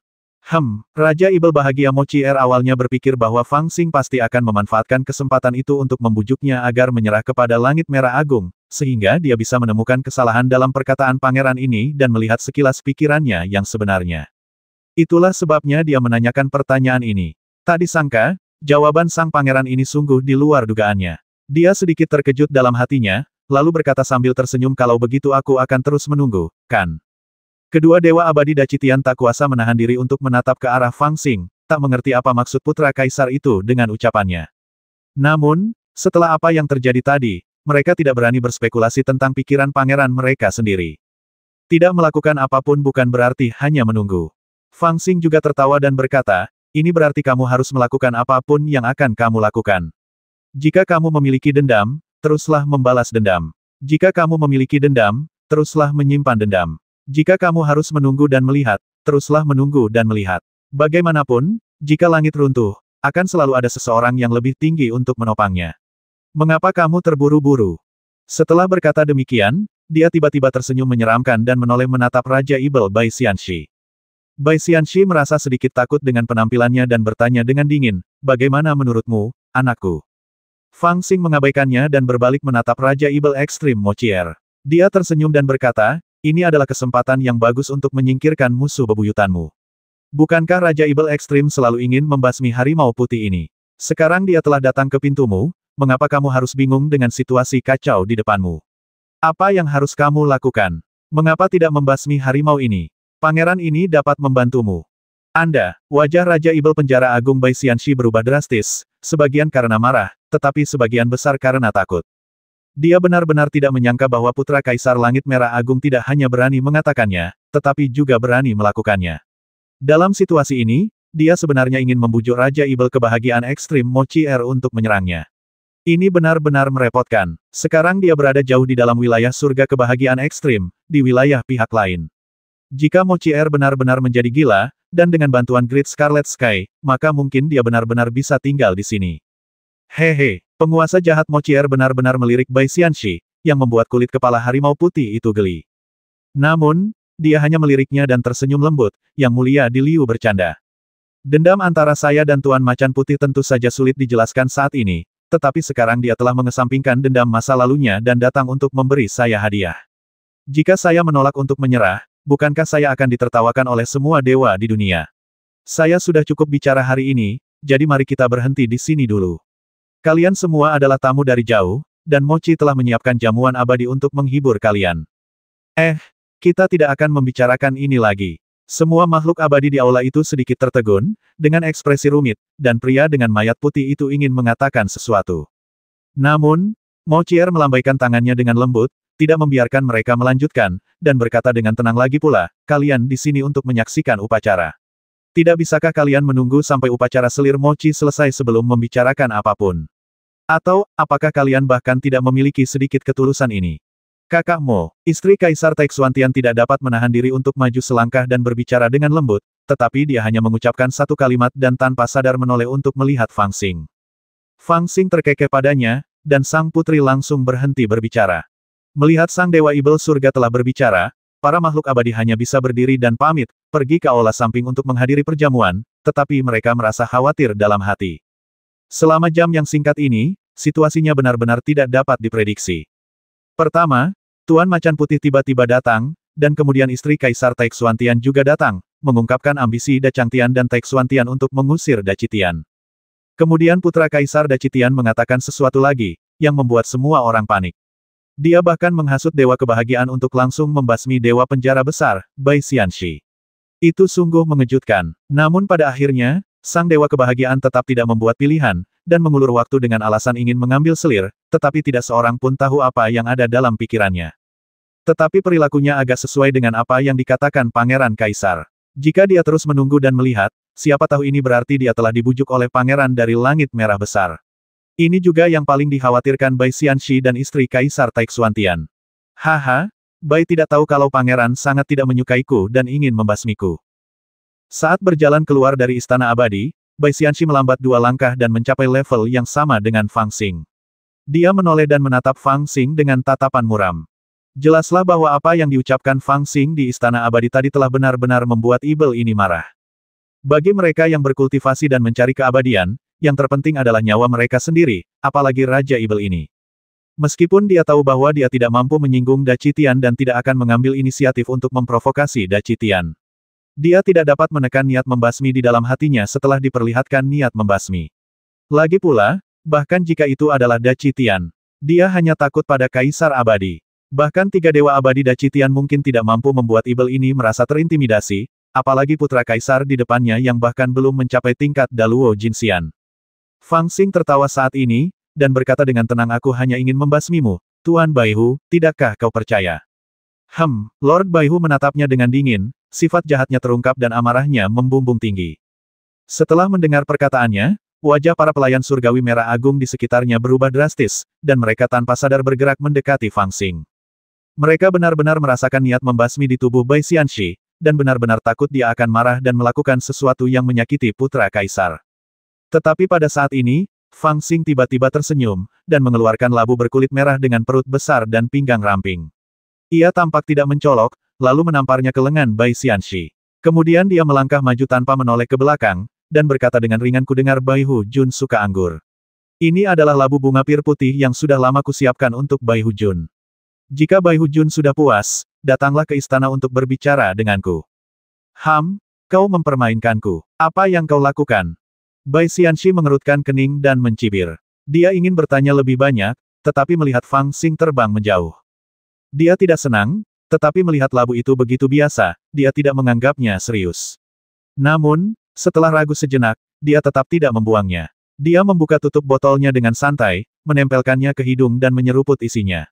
Lalu tiba-tiba wajahnya berubah drastis, dan dia buru-buru memasukkannya ke mulut dan menyeruput sedikit. Wajahnya makin terkejut, seperti melihat hantu. Bibirnya bergetar dan dia menatap kosong ke arah Fang Xing pergi. Sebagai Raja Ibel yang bermartabat, Bai Xianxi tentu bukan orang yang berpikiran sempit. Bagaimana mungkin anggur peri biasa layak mendapat perhatiannya? Akan tetapi, labu anggur yang ditampar santai oleh putra Kaisar Langit Merah Agung itulah yang membuat seluruh wajahnya berubah. Dia segera memasukkannya ke dalam lengan bajunya, memandang sekelilingnya dengan tenang, dan merasa lega saat mendapati tidak ada seorang pun yang memperhatikannya. Lalu dia terbang cepat. Ketika dia sampai di balik gunung, dia tidak bisa menahan diri untuk mengeluarkannya dan melihatnya. Dia mendapati bahwa penilaiannya benar, dan dia merasa lega lagi. Dia hanya penuh dengan keraguan. Saat dia tiba di istana yang diatur oleh Raja Ibel yang bahagia, dia masih dipenuhi keraguan. Sesekali ia memandang ke arah istana tempat Fang Xing berada. Dia tampak merasa sedikit gelisah. Baginya, ini benar-benar pertama kalinya dalam sejarah. Alasannya sederhana, isi labu itu sungguh menakjubkan. Kaisar mengalir. Bai Xianxi benar-benar yakin bahwa labu itu berisi cairan kaisar. Dan itu pasti tercampur banyak, setidaknya setengah dari darah kaisar. Secara sederhana, ini berarti apa yang diberikan Kaisar Flow kepadanya sebenarnya adalah setengah labu sari Kaisar Flow. Dia, apa sebenarnya yang ingin dia lakukan? Titik. Bai Xianxi memiliki latar belakang yang mendalam dan keterampilan dalam mengolah qi-nya sehingga dia tidak dapat menahan diri untuk tidak sedikit gemetar. Sebagai seorang ibel tua, dia juga pernah bersendewa dengan cairan mengalir milik Kaisar sebelumnya. Namun sayang, dia sama sekali bukan keturunan Kaisar Merah, dan tidak dapat bersendewa dengan obat yang sangat berharga tersebut. Oleh karena itu, ia hanya mendapatkan setetesnya secara kebetulan 3000 tahun yang lalu. Kemudian, ia memurnikannya menjadi obat-obatan dan memurnikan 36 pil berharga dengan sangat hati-hati. Kemudian dia mengambilnya satu persatu dalam waktu 100 tahun, dan akhirnya tingkat kultivasinya meningkat pesat. Tentu saja, saat itu dia belum berada di level Dewa Emas, dan tidak bisa dibandingkan dengan sekarang. Jika dia mendapat setetes darah kaisar lagi sekarang, dia mungkin tidak akan segembira sebelumnya. Tetapi yang penting, kali ini dia tidak mendapat setetes pun, melainkan setengah labu. Ini membuatnya curiga. Anda harus tahu bahwa bahkan jika Langit Agung ingin menenangkannya dan menggunakan kekuatannya untuk menaklukkan 6 langit ibel, dan dengan sengaja memberinya obat mujarab untuk memenangkan hatinya, yang dia berikan hanyalah sepotong kecil daging dan darah Tai Sui, tetapi dia sudah sangat puas dengannya. Dan daging dan darah Tai Sui ini adalah obat mujarab yang sama terkenalnya dengan Saripati Kaisar Liu. Jika dihitung nilainya dengan cara ini, apa yang diberikan Kaisar Liu kepadanya adalah obat yang sangat berharga, 100 kali lipat lebih berharga daripada obat yang diberikan kepadanya oleh Langit Agung. Dalam situasi ini, bagaimana mungkin Bai Xianxi tidak bingung dan ketakutan? Tulisan tangan seperti ini benar-benar menakutkan. Awalnya, jika Putra Kaisar Langit Merah Agung telah memberinya sesuatu yang baik dengan penuh rasa hormat, Bai Xianxi bukanlah orang dengan visi yang sempit. Dia mungkin akan menerima saja hal itu dan mengabaikannya tanpa memikirkan apapun yang berhubungan dengan Langit Merah Agung. Tetapi ketika nilai hadiah itu mencapai tingkat tertentu, dia tidak dapat menahannya lagi. Bahkan jika dia tidak mau, dia tidak bisa menahan diri untuk tidak merenung dalam hatinya Kaisar Liu ini jelas bukan orang gila. Selain itu, bahkan jika dia benar-benar gila, tidak ada alasan bagi Da Citian untuk membiarkannya mengambil sumber daya yang sangat berharga dan memberikannya kemana-mana. Tapi dia memberikannya kepadaku tanpa ragu-ragu. Aku hanya bisa mengatakan bahwa dia punya rencana. Setengah toples cairan kaisar ini sangat berharga hingga tak terbayangkan. Jika aku memurnikannya semua, apakah aku masih harus menganggap serius si Jalang Mochier itu? Haha, aku khawatir bahkan jika itu adalah Raja Ibel jahat Wan Chouhai, aku akan memiliki kekuatan untuk melawannya, kan? Wajahnya terus berubah, kadang biru, kadang pucat, kadang gembira, kadang khawatir. Lalu Yang Mulia di Liu membuat obat yang sangat berharga dalam satu gerakan. Apakah itu berarti bahwa mereka, Langit Merah Agung, ingin menaklukkanku sejak awal? Tidak, hubungan antara aku dan Langit Biru itu rumit dan kusut. Tidak ada alasan bagi Langit Merah untuk mencariku. Ah, ya, kalau itu palsu, itu nyata, kalau itu nyata, itu palsu. Mungkin karena hubunganku dengan Langit Biru besar, Langit Merah besar datang menemuiku. Setelah beberapa saat mengkhawatirkan untung rugi, dia tidak bisa menahan diri untuk tidak mengerutkan kening tetapi tidak peduli apa, Da Citian memberiku hadiah yang sangat berharga, yaitu untuk menunjukkan ketulusannya, otang pembawa sial, berbicara tentang ini dan itu, apalagi di dunia ini yang dapat lebih mencerminkan ketulusan daripada ini. Dibandingkan dengan Putra Langit Merah Agung, gadis Da Changtian itu benar-benar pelit. Karena Da Citian telah mengarahkan pandangannya padaku, itu pasti berarti mereka punya rencana besar. Dan karena mereka bersedia memberiku hadiah sebesar itu, pasti sulit bagi mereka untuk memintaku melakukan apa yang mereka inginkan. Apakah saya setuju atau tidak? Tidak, bahkan jika aku tidak setuju, aku tidak akan mengembalikan benda ini. Jika aku tidak mengembalikannya, Da Citian mungkin akan membocorkan berita itu, dan yang lain pasti akan iri. Ketika aku memikirkan hal ini, hatiku tak kuasa menahan diri untuk tidak berdebar kencang, dan aku berpikir dengan sangat buruk mungkinkah Da Citian dengan sengaja mengirimkan harta karun ini kepadaku, lalu membocorkan berita itu untuk menarik orang lain agar mengambilnya, dan dengan sengaja menimbulkan kekacauan di 6 surga ibelku.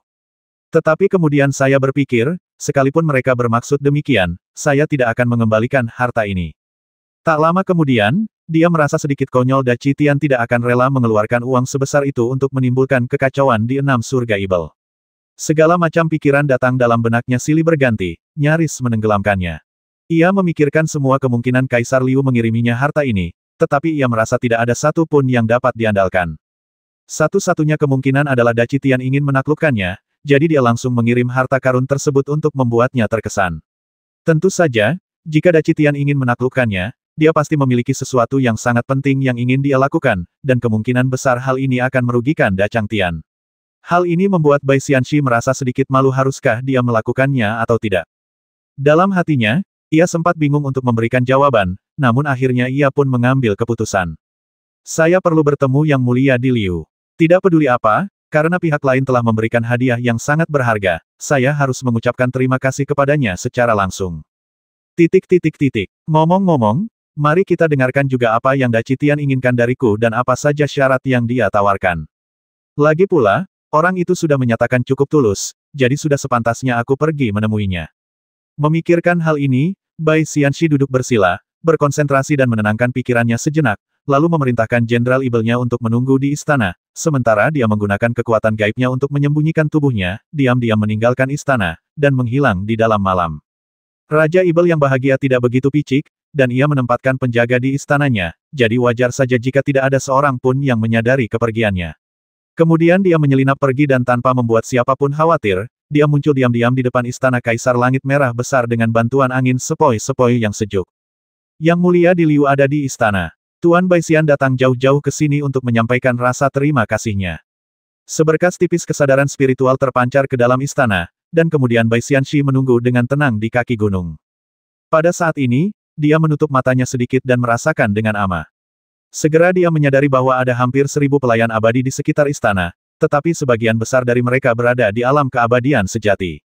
Hanya ada selusin orang di wilayah Tai. Ada juga 2 yang auranya lebih kuat. Walaupun mereka telah menyembunyikan kultivasi mereka dan tampaknya hanya berada di alam abadi atas Tai, Bai Xianxi dapat merasakan bahwa mereka sebenarnya telah memasuki alam Daluo Jinxian. Mereka pastilah 2 asisten abadi yang mengikuti Kaisar Langit Merah Agung ke Jiletian. Agaknya, keduanya juga memiliki tanggung jawab untuk melindungi putra Kaisar. Namun, Bai Xianxi tidak khawatir. Dia tidak akan menganggap serius Daluo Jinxian seperti itu. Da Tian masih terlalu lemah. Bahkan putra Kaisar belum menembus ranah kultivasi, dan dia sudah menunjukkan tanda-tanda kemunduran. Bai Xianxi tidak dapat menahan diri untuk tidak mendesah untuk Da Tian. Tanda tanya. Tetapi kemudian dia berpikir, mungkin karena Da Tian menunjukkan tanda-tanda kemunduran sehingga mereka tidak segan-segan mengeluarkan biaya untuk menggunakan harta karun yang berharga untuk memenangkanku. Yang Mulia Kaisar Liu berbicara begitu buruk di depan Raja Ibel Ekstrim, mungkin untuk menutupi rasa bersalahnya. Bagaimanapun, ada banyak rumor tentang Da Tian baru-baru ini. Marsekal Abadi Ungu mendalam berkhianat, Kaisar Abadi menyegel gerbang lagi, dan putra Kaisar yang bermartabat gagal menerobos. Mungkin Da Tian membutuhkan tingkat kultivasiku untuk menopang separuh langit bagi mereka. Memikirkan hal ini, aku merasa jauh lebih tenang. Mungkin ini hanya batu loncatan. Da Tian sudah menyiapkan harta karun lainnya. Bai Xianxi tidak dapat menahan diri untuk tidak memikirkannya dalam hatinya. Pada saat ini, sebuah lampu dinyalakan di aula utama istana. Lampu di aula utama dinyalakan. Mungkin orang-orang di aula mendengar suaranya dan memberi tanda bahwa ia siap menerima tamu. Bai Xianxi tersenyum diam-diam di dalam hatinya, berjalan menuju istana, lalu perlahan melangkah memasuki aula. Di dalam istana, di aula utama, hanya ada 1 orang yang duduk. Putra Kaisar Langit Merah Agung duduk tegak, bersila di depan meja giok, di atasnya terdapat 2 cangkir dan kendi anggur. Melihat Bai Xianxi masuk, Kaisar Langit Merah Agung tertawa, lalu mengulurkan tangannya sedikit, memberi isyarat kepada Bai Xianxi untuk duduk di depannya, lalu mengangkat tinggi-tinggi kendi anggur, mengisinya ke dalam cangkir, lalu tersenyum dan mengangkatnya dengan kedua tangan. Apakah ini osmosis Kaisar murni? Ketika Bai Xianxi mencium bau itu, hatinya bergetar ketakutan, berpikir bahwa putra Kaisar Langit Merah Agung ini terlalu murah hati. Bukankah sudah cukup dia memberiku setengah toples pada siang hari, dan sekarang dia mengobatiku dengan cairan Kaisar murni? Haha, Kaisar benar-benar terlalu sopan. Bai Xianxi menekan kegembiraan di hatinya, dan tidak menunjukkan sedikit pun ketidaksopanan. Dia perlahan berlutut di depan meja giok, berhadapan dengan putra kaisar, lalu mengambil gelas anggur dengan kedua tangan dan meminum semuanya, yang menunjukkan bahwa putra kaisar telah meminum semuanya. Tidak tampak tanda-tanda kegembiraan berlebihan di wajahnya karena ini adalah minuman keras kaisar, seolah-olah dia baru saja meminum segelas anggur biasa. Kemudian dia meletakkan gelas anggurnya dengan lembut dan berkata sambil tersenyum, aku ingin tahu apa yang kaisar inginkan dariku di tengah malam. Bai Hukun punya ingatan yang sangat buruk. Kaisar Langit Merah Agung pun ikut tertawa saat ini dan berkata, bukankah sudah kubilang aku akan membasmimu? Hahaha. Setelah mendengar apa yang dikatakan Pangeran Kaisar, Bai Xianxi tertawa terbahak-bahak. Dia berpikir bahwa Pangeran Langit Merah besar ini sungguh menarik. Bahkan saat ini, dia masih tidak bisa lupa untuk menceritakan sebuah lelucon kepadanya.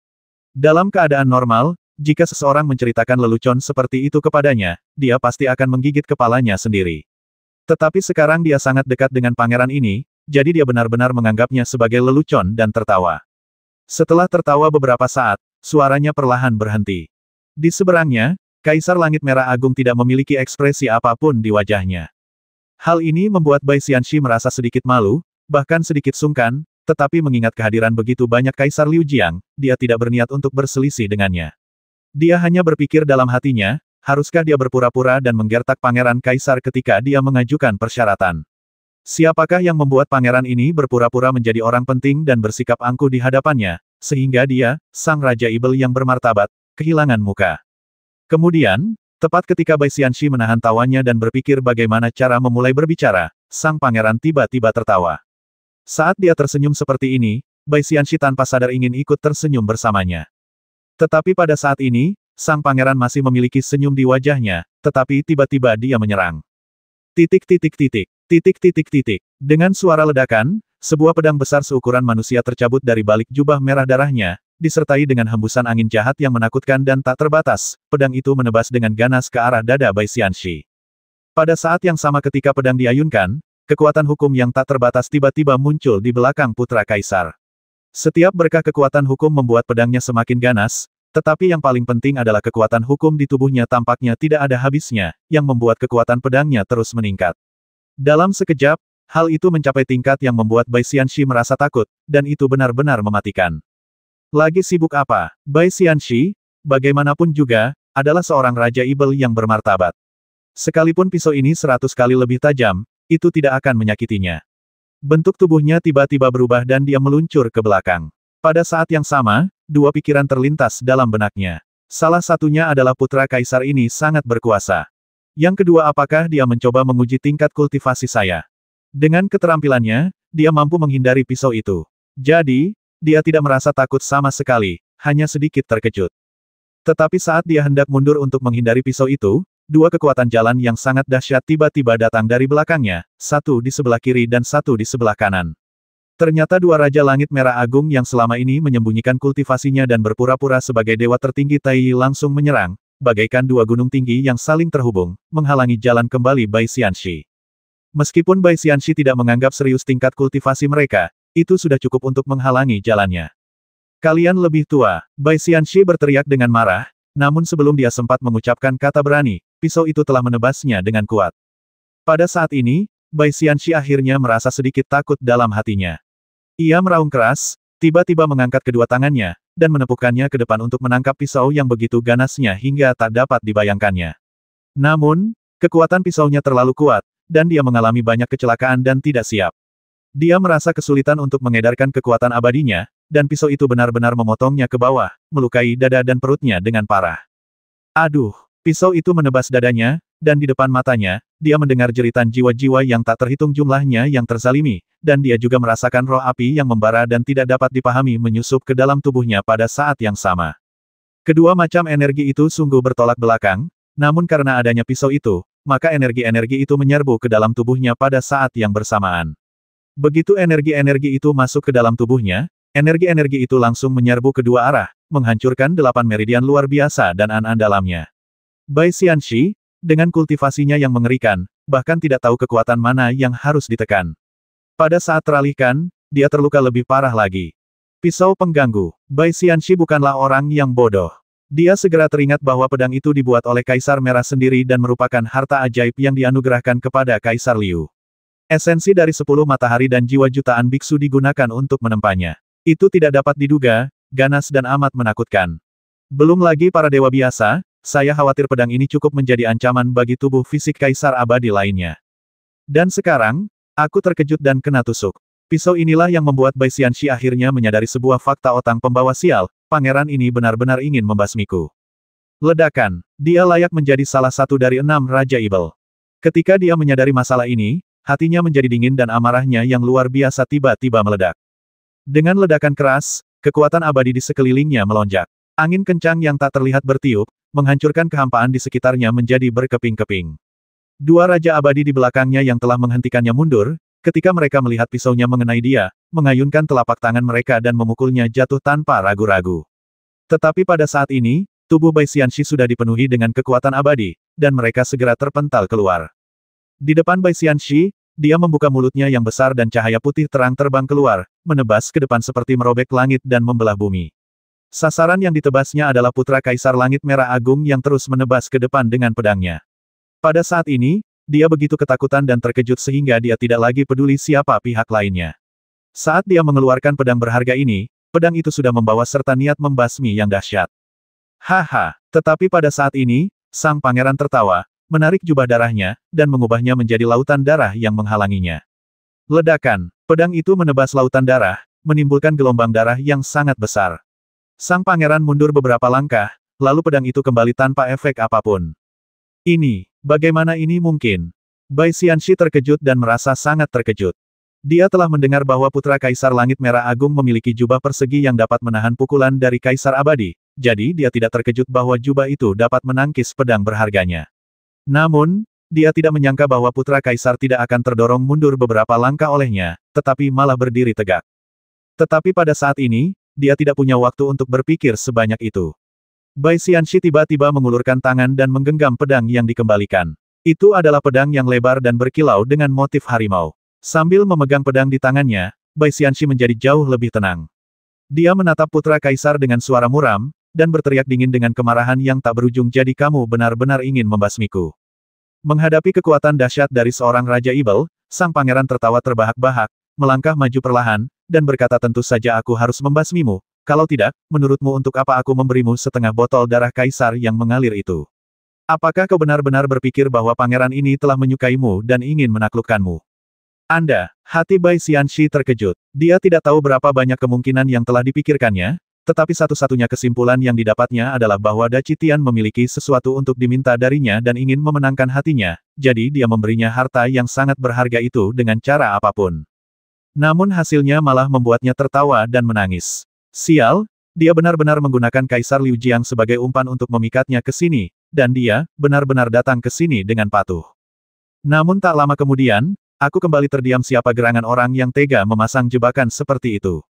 Itu setengah botol cairan Kaisar. Bahkan Bai Xianxi sendiri merasa tidak ada gunanya menggunakan setengah toples cairan Kaisar ini sebagai umpan. Haha, kau ingin membasmiku hanya dengan beberapa orang di Langit Merah Agungmu. Apakah kau tidak meremehkanku? Setelah meluapkan rasa malu dan marah dalam hatinya, Bai Xianxi merasa bahwa hal itu konyol, bahkan tidak masuk akal. Dia tidak tahu apakah pangeran ini seorang jenius atau bodoh. Dia tidak bisa menahan diri untuk tidak mencibir. Pedang harimau putih di tangannya perlahan menunjuk ke arah pangeran dan mencibir yang mulia. Anda bahkan belum mencapai ranah Daluo Jinxian, tetapi Anda memiliki ide seperti itu.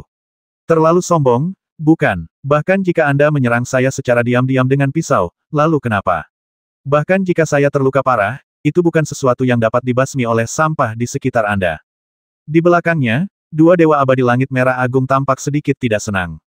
Mereka tentu malu dipanggil sampah oleh setan di hadapan mereka ini, tetapi mereka harus mengakui bahwa itu masuk akal.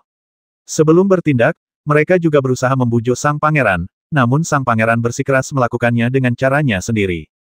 Aku benar-benar belum mencapai terobosan, dan aku belum mencapai dao besar. Pada saat ini, sang pangeran juga tersenyum tipis, dengan tatapan mengejek di matanya. Tapi siapa bilang aku tidak bisa membasmi Daluo Jinxian? Hati Bai Xianxi tiba-tiba bergetar ketika dia memikirkan beberapa detail. Tusukan pisau tadi seharusnya tidak melukainya. Itu karena kekuatan pisau yang dipegang sang pangeran terlalu kuat. Saat dia hendak membasminya di tempat dengan pisau di mulutnya, dia dengan mudah menangkis kekuatan pisau itu. Dia tidak berperilaku seperti seorang abadi Tai. Titik titik titik. Jika aku harus menggambarkannya, itu lebih seperti seseorang yang memiliki kekuatan mengerikan tetapi tidak dapat menggunakannya. Oh, apakah kau benar-benar mengira aku ini makhluk abadi biasa? Tetapi pikiran itu hanya terlintas dalam benaknya, dan Bai Xianxi mulai tertawa muram, suaranya kental dengan bau darah. Sambil berbicara, dia perlahan mendekati sang pangeran dan berkata dengan dingin, aku tidak peduli rahasia apa yang kau miliki, apa yang kau lakukan, atau siapa dirimu, tetapi kau telah menunjukkan cakarmu kepadaku hari ini, jadi jangan salahkan aku karena bersikap kejam. Selagi dia berbicara, dia hendak mengerahkan kekuatan abadinya untuk membasmi putra kaisar dengan pedangnya. Tetapi pada saat ini, wajahnya tiba-tiba berubah, dia merasakan tubuhnya panas membara, nafas dalamnya tidak teratur, dan kekuatan sihirnya pun terhenti. Rasakan itu, sang pangeran tertawa, puas diri bagaikan seekor rubah. Kamu baru saja meracuni anggur itu. Bai Xianxi tampak terkejut, kepercayaan dirinya berangsur-angsur memudar, dan bahkan suaranya mulai sedikit bergetar. Haha, berhentilah bercanda, kau adalah Raja Ibel, racun apa yang bisa membasmimu? Pangeran itu tertawa terbahak-bahak, dan melangkah maju sambil memegang pisau di tangannya, dengan sabar menjelaskan, itu adalah cairan mengalir kaisar, ramuan kelas 1 di dunia. Bahkan dengan tingkat kultivasimu, akan butuh waktu lama bagimu untuk memurnikannya setelah meminumnya, kan? Sekarang, pangeran ini tidak akan memberimu kesempatan ini. Sebelum kau benar-benar memurnikannya, itu akan menjadi racun bagimu. Setelah mendengar perkataannya, wajah Bai Xianxi menjadi lebih buruk dari sebelumnya, dan dia sangat muram sehingga tampak seolah-olah air hendak menetes keluar darinya. Bai Xianxi menyadari bahwa dia memang telah melakukan kesalahan, dan itu adalah kesalahan terbesar. Kaisar Liu Jiang tentu saja bukan racun. Itu adalah saripati langit dan bumi dan ramuan yang paling mujarab. Ada banyak sekali orang yang, sejak Dewa Tai menjadi Dewa Emas Daluo, membutuhkan bantuan Kaisar Liu Jiang. Namun tidak semua orang dapat mencerna ramuan semacam itu. Jika orang biasa, setetes saripati Kaisar sudah cukup untuk menghancurkan sebuah kota biasa. Jika seorang abadi yang saleh biasa, setelah menyesapnya, dia tidak akan mampu menahan khasiat obatnya dan akan meledak dan mati. Bahkan seorang dewa tertinggi Tai biasa tidak akan berani meminum sari mengalir Kaisar secara langsung. Ia perlu membaginya ke dalam porsi yang tak terhitung banyaknya, mengolahnya menjadi pil, lalu meminumnya perlahan-lahan. Kalau tidak, kalau dia langsung minum secangkir sari buah kaisar yang mengalir, dia harus menutup pikirannya paling tidak selama 10 atau 20 tahun sebelum bisa mencernanya sedikit demi sedikit, barulah kekuatannya akan meningkat pesat. Pada tingkat kultivasinya saat ini, dia pastinya tidak sebanding dengan seorang abadi yang saleh. Tetapi bahkan jika itu dia, setelah meminum secangkir cairan kaisar, tetap saja akan membutuhkan waktu hampir seharian baginya untuk memurnikannya perlahan-lahan. Sebelum memurnikannya, karena khasiat obat Kaisar Liu Jiang terlalu kuat, sebagian besar energi abadi dalam kultivasinya akan dikumpulkan untuk menekan khasiat obat yang kuat. Jika tidak, khasiat obat yang mengerikan ini akan mendatangkan malapetaka dalam tubuhnya, seperti letusan gunung berapi.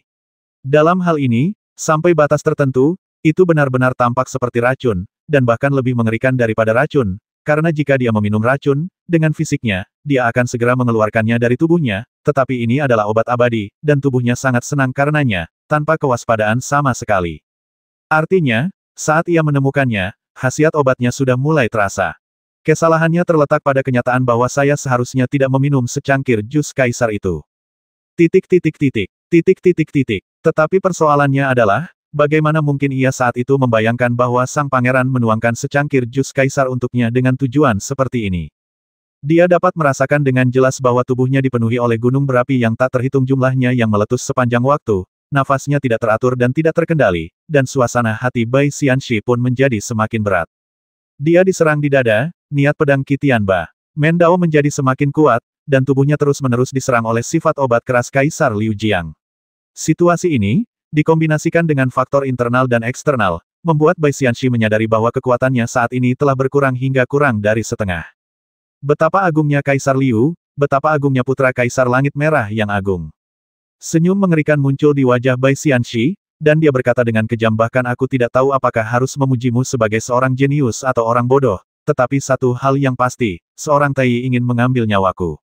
Ketika dia mengatakan ini, Bai Xianxi tiba-tiba bergerak dan berteriak. Kamu benar-benar berani. Ledakan. Saat sosoknya bergoyang, embusan angin kencang yang tak terlukiskan muncul dari udara tipis, dan siapa yang tahu berapa banyak energi mematikan yang tersembunyi di dalam angin tersebut. Hembusan angin itu bagaikan pasukan yang berlumuran darah ibel, bergemuruh dan menyerbu ke depan dengan kekuatan yang tak tertahankan. Di dalam istana, tanah retak, pilar-pilar giok runtuh, asap mengepul, dan kekuatan mengerikan tak berujung menyerbu ke arah Fang Xing. Begitu dahsyatnya hingga sulit dijelaskan. Bahkan dua dewa abadi langit merah agung pun tak kuasa menahan diri untuk mengubah ekspresi mereka dan ingin menerjang maju. Mereka semua melihat bahwa ini adalah kekuatan gaib yang luar biasa dari Tuan Harimau Putih. Karena dia memanggil angin ini, itu berarti Tuan Harimau Putih benar-benar mempunyai niat membasmi. Mereka benar-benar khawatir putra mereka sendiri akan terkoyak oleh angin kencang ini, jadi mereka tidak dapat menahan diri untuk maju menyelamatkannya. Namun pada saat ini, Fang Xing langsung menarik jubah darahnya dan berteriak dingin, hati-hati, dia mencoba melarikan diri. Kata-kata ini mengingatkan kedua Raja Abadi, dan momentum maju mereka sedikit melambat. Pada saat ini, mayat putih itu hanya mencondongkan tubuhnya ke depan sedikit, seraya putra kaisar berkata, dan menerkam. Saat berikutnya, ia tiba-tiba melayang ke langit, mencoba menerobos kubah istana dan melarikan diri. Ekspresi wajahnya penuh rasa malu. Jelas saja, Raja Ibel yang bermartabat, Bai Hujun, dipaksa melarikan diri oleh putra kaisar Taiyi dan dua orang abadi Daluo biasa. Itu juga merupakan hal yang sangat memalukan baginya. Namun, dia diam-diam berpikir dalam hatinya, tunggu saja, beri aku waktu sehari. Tidak, hanya butuh 3 jam. Aku bisa memurnikan saripati kaisar di dalam tubuhku, lalu kembali dan memotong kepalamu. Pada saat ini, Bai Xianxi benar-benar telah mengambil keputusan. Bahkan jika itu berarti menjadi musuh bebuyutan Daci Tian. Bahkan jika itu berarti dibenci oleh seorang kaisar abadi, dia akan membasmi putra kaisar ini. Dia sudah terlalu banyak dihina olehnya. Jika dia tidak membasminya, dia takut hati daunnya akan rusak. Sayang, pikiran itu baru terlintas di benaknya saat mendengar suara sang pangeran berteriak, tutup pintunya dan pukul guk-guk itu. Ledakan, wajah Bai Xianxi berubah drastis, dan dia merasakan kanopi surga jatuh dari atas kepalanya. Di sekeliling istana, ratusan pelayan abadi yang dibawa Fang Xing dari Langit Merah Agung, dan juga para pengawal Dewa Darah yang bersembunyi dalam kegelapan, semuanya berkumpul bersama, masing-masing memegang bendera formasi yang indah, duduk bersila, menggertakkan gigi mereka untuk bertahan, aura darah samar melonjak keluar dari bendera formasi di tangan mereka, membungkus istana di dalamnya, seperti penutup yang sangat besar, menutupi mereka dari dalam. Formasi besar dengan lebih dari 300 orang abadi yang menekan posisi musuh telah memisahkan istana ini menjadi dunia yang independen. Bai Xianxi melihat sekelilingnya dan wajahnya berubah pucat.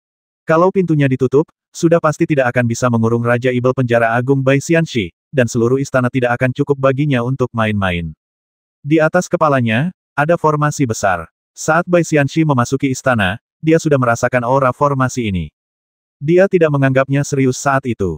Bagaimanapun, status Kaisar Langit Merah Agung sangatlah mulia, dan dia juga merupakan putra seorang kaisar yang belum mengolah tubuh emas Daluo. Dapat dimengerti bahwa Great Scarlet Sky lebih berhati-hati dan membentuk formasi besar untuk melindunginya.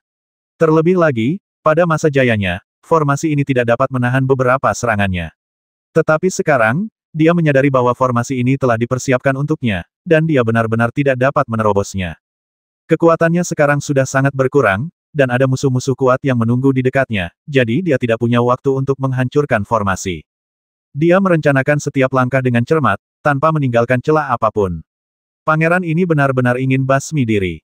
Yang mulia di Liu, kita tampaknya tidak memiliki kebencian yang mendalam, jadi apakah perlu bertarung sampai mati? Pada titik ini, Bai Xianxi memaksa dirinya untuk tenang. Dia menatap Fang Xing dengan tatapan menyeramkan dan berkata dengan suara yang dalam. Kamu benar. Fang Xing tertawa, menopang Qitian Ba Mendao di tanah, dan berkata sambil tersenyum, aku hanya punya alasan untuk membasmimu. Mata Bai Xianxi sedikit menggelap, dan dia berkata dengan suara dingin, saya ingin mendengar detailnya. Fang Xingdao, aku tidak akan memberitahumu. Bai Xianxi langsung murka dan hampir kehilangan akal karena marah. Fang Xing tertawa dan berkata, kau seharusnya tidak datang untuk melobi Great Red Heaven. Bukankah itu bodoh? Hanya karena kau seorang antek kecil, kau ingin menyinggung Great Red Heaven. Jika aku tidak menghukummu, bagaimana Great Red Heaven bisa menjaga reputasinya? Bai Xianxi langsung berkata, kita masing-masing melayani tuannya sendiri, jadi apa salahnya? Mungkinkah Yang Mulia di Liu bersedia mengambil nyawaku dengan segala cara hanya karena aku membuatmu marah di istana? Haha, kalau begitu kau harus berpikir jernih. Bahkan jika kau benar-benar bisa membasmi Bai, jika masalah ini terbongkar, aku khawatir semua orang di 6 surga Ibel akan takut padamu, membencimu, dan waspada padamu. Apakah kau, surga merah agung, ingin kembali dengan tangan hampa di 6 surga ibel. Setelah dia mengatakan ini, bahkan kedua Raja Abadi merasa sedikit tertekan. Jelaslah bahwa inilah yang paling mereka khawatirkan. Namun Fang Xing tertawa terbahak-bahak saat ini aku hanyalah seorang Kaisar Taiyi yang gagal menerobos alam.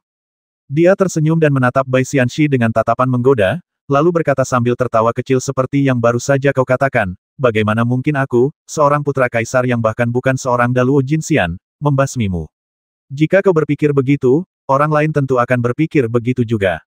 Lalu, siapa yang akan percaya bahwa aku dapat membasmimu dengan tenang tanpa bantuan Raja Ibel Ekstrim Mo Chier dan Kaisar Taixuantian? Ini, begitu kata-kata ini keluar, bukan hanya Tuan Harimau Putih, tetapi bahkan dua Tuan Surgawi Abadi Merah Agung pun mengubah ekspresi mereka. Putra Kaisar sangat licik. Mereka semua tidak dapat menahan diri untuk tidak menghela napas, saling memandang, dan melihat ketakutan di mata masing-masing. Pangeran kita sendiri benar-benar akan mengacaukan 6 surga ibel. Begitu Lord Baihu meninggal, berita itu pasti akan menyebar ke seluruh 6 surga ibel. Tidak akan ada seorang pun yang percaya bahwa Kaisar Langit Merah Agung, yang belum menerobos alam, memiliki kemampuan untuk membasmi Raja Ibel Penjara Agung sendirian. Sekalipun dia memilikinya, yang lain tidak akan percaya bahwa dia bisa melakukannya di surga tanpa ketahuan oleh Raja Ibel Surga. Dengan kata lain, yang lain hanya akan mengira bahwa Kaisar Langit Merah Agung dan Raja Ibel Surga, Mo Chier, telah bersekutu untuk membasmi Bai Xianxi, yang mana itu sama saja dengan mengumumkan secara langsung ke dunia luar bahwa surga telah menyerah kepada Langit Merah Agung, sehingga memaksa Mo Chier untuk menyerah. Bahkan istri Kaisar Taixuantian pun terlibat. Tak seorang pun akan percaya bahwa dia tidak tahu apa-apa tentang ini. Diketahui bahwa Bai Xianxi berasal dari Da Changtian. Dalam kasus ini, Da Changtian pasti akan meragukan niat Taixuantian. Kekacauan di satu sisi pasti akan dimulai. Dan Da Chitian pasti akan menjadi orang yang paling diuntungkan dalam kekacauan ini. Putra Kaisar Langit Merah yang hebat. Dulu aku mengira kau hanya orang yang galak dan sombong, playboy biasa. Sekarang aku tahu kau sebenarnya sangat licik. Kau sangat berani dan kau bisa menimbulkan masalah hanya dengan satu gerakan yang salah. Kau benar-benar hebat. Bai Xianxi terdiam cukup lama, lalu dia mencibir dingin dengan sinar pembasmi di matanya. Sayang sekali. Bahkan jika kamu bisa menjaga Bai, seberapa yakin kamu bisa membasmiku? Seberapa yakinnya kamu bahwa Bai tidak akan menyeretmu bersamanya sebelum dia meninggal? Meskipun ada banyak kesombongan dalam kata-kata ini, kedua Raja Abadi di aula tidak dapat mengubah ekspresi mereka dan tidak bisa menahan rasa khawatir. Karena mereka tahu bahwa Bai Xianxi mengatakan kebenaran. Bagaimanapun juga, dia adalah Raja Ibel. Sekalipun dia terluka parah dan terjebak di dalam maupun di luar, dia tidak dapat dibasmi dengan mudah. Hanya dengan putra Kaisar ini di alam Taiyi dan dua Daluo Jinxian, bahkan jika mereka ingin membasminya, itu mustahil tanpa membayar harga yang mahal. Dengan kata lain, ada kemungkinan mereka bertiga dikubur bersamanya. Bahkan mungkin saja setelah mereka semua membayar harga yang tragis, mereka memberitahu Blissful Demon Lord dan menghentikan serangannya. Jika demikian halnya, maka Da Chitian akan menderita kerugian besar. Namun dalam suasana yang menyedihkan ini, Fang Xing tiba-tiba tertawa, dan tawanya sangat santai. Saya punya pembantu.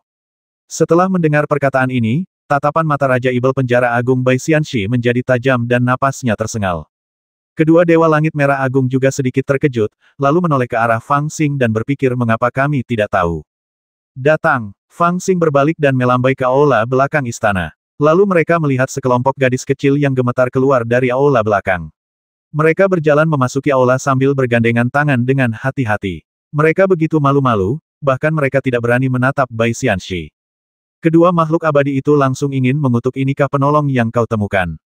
Di antara gadis-gadis itu, yang tingkat kultivasinya paling kuat baru saja memasuki alam keabadian yang tersebar, sedangkan yang tingkat kultivasinya lebih rendah terlihat seperti belum merontokkan semua rambutnya. Kau masih ingin mereka membantumu membasmi Raja Ibel Penjara Agung. Aku takut kalau Tuan Harimau Putih ini bertiup ke arah mereka, mereka akan langsung terbang menjauh. Namun saat mereka mulai curiga, gadis kecil di depan sudah menyerahkan topeng rubah kepada sang pangeran dengan kedua tangannya yang kecil. Sang pangeran mengambil topeng itu dan mengenakannya di wajahnya. Kemudian dia perlahan mengangkat pisau di tangannya, menunjuk ke arah Bai Xianxi, dan berkata sambil terkekeh, pembantuku ada di sini, jadi, haruskah kita mulai pertarungannya? Rubah, Tuan Rubah. Melihat topeng di wajah rubah kecil itu, kedua Raja Abadi Da Chitian tidak bereaksi, tetapi mata Raja Ibel Penjara Agung Bai Xianxi langsung melebar. Ekspresi wajahnya ngeri, marah, bahkan bercampur sedikit rasa malu dan takut. Dia meraung dari tenggorokannya, tetapi saat mengucapkan kata terakhir, tenggorokannya bergetar. Keganasan seluruh pribadi itu memudar bagaikan air pasang. Tampaknya hanya dengan melihat topeng ini, dia kehilangan sebagian besar keinginannya untuk bertarung. Bahkan, tak terhitung banyaknya adegan yang terekam dalam benak murid-muridnya, di antaranya kerinduan masa kecil, pencarian guru saat remaja, berjuang berdampingan saat berkultivasi dengan sukses, serta perbedaan-perbedaan dan kebencian yang berkembang di kemudian hari. Terjadi pula konspirasi dan jebakan di kemudian hari, yang menyebabkan ia berbalik melawan satu sama lain, dan kemudian kehilangan akal sehatnya serta basmi diri.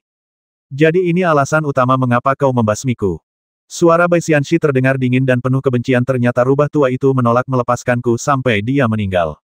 Dengan teriakan keras ini, dia tiba-tiba menyerbu ke arah Fang Xing seolah-olah dia sudah gila. Dalam sekejap, aura pembasmi melonjak seperti air pasang, seperti sungai yang mengamuk, dan menyerbu ke depan. Di belakang Bai Xianxi, angin kencang bertiup, dan ia berubah wujud menjadi seekor harimau putih, yang menerkam ke arah Fang Xing dengan ganas. Di bawah pengaruh sosoknya, setiap hembusan angin tampaknya berubah menjadi pedang, pedang yang telah mengalami pertempuran tak berujung di medan perang, dengan aura pembasmi seperti membelah langit dan membelah bumi, berdenting, merobek kehampaan, dan menyerbu langsung ke arah Fang Xing, begitu kejam hingga tak terbayangkan.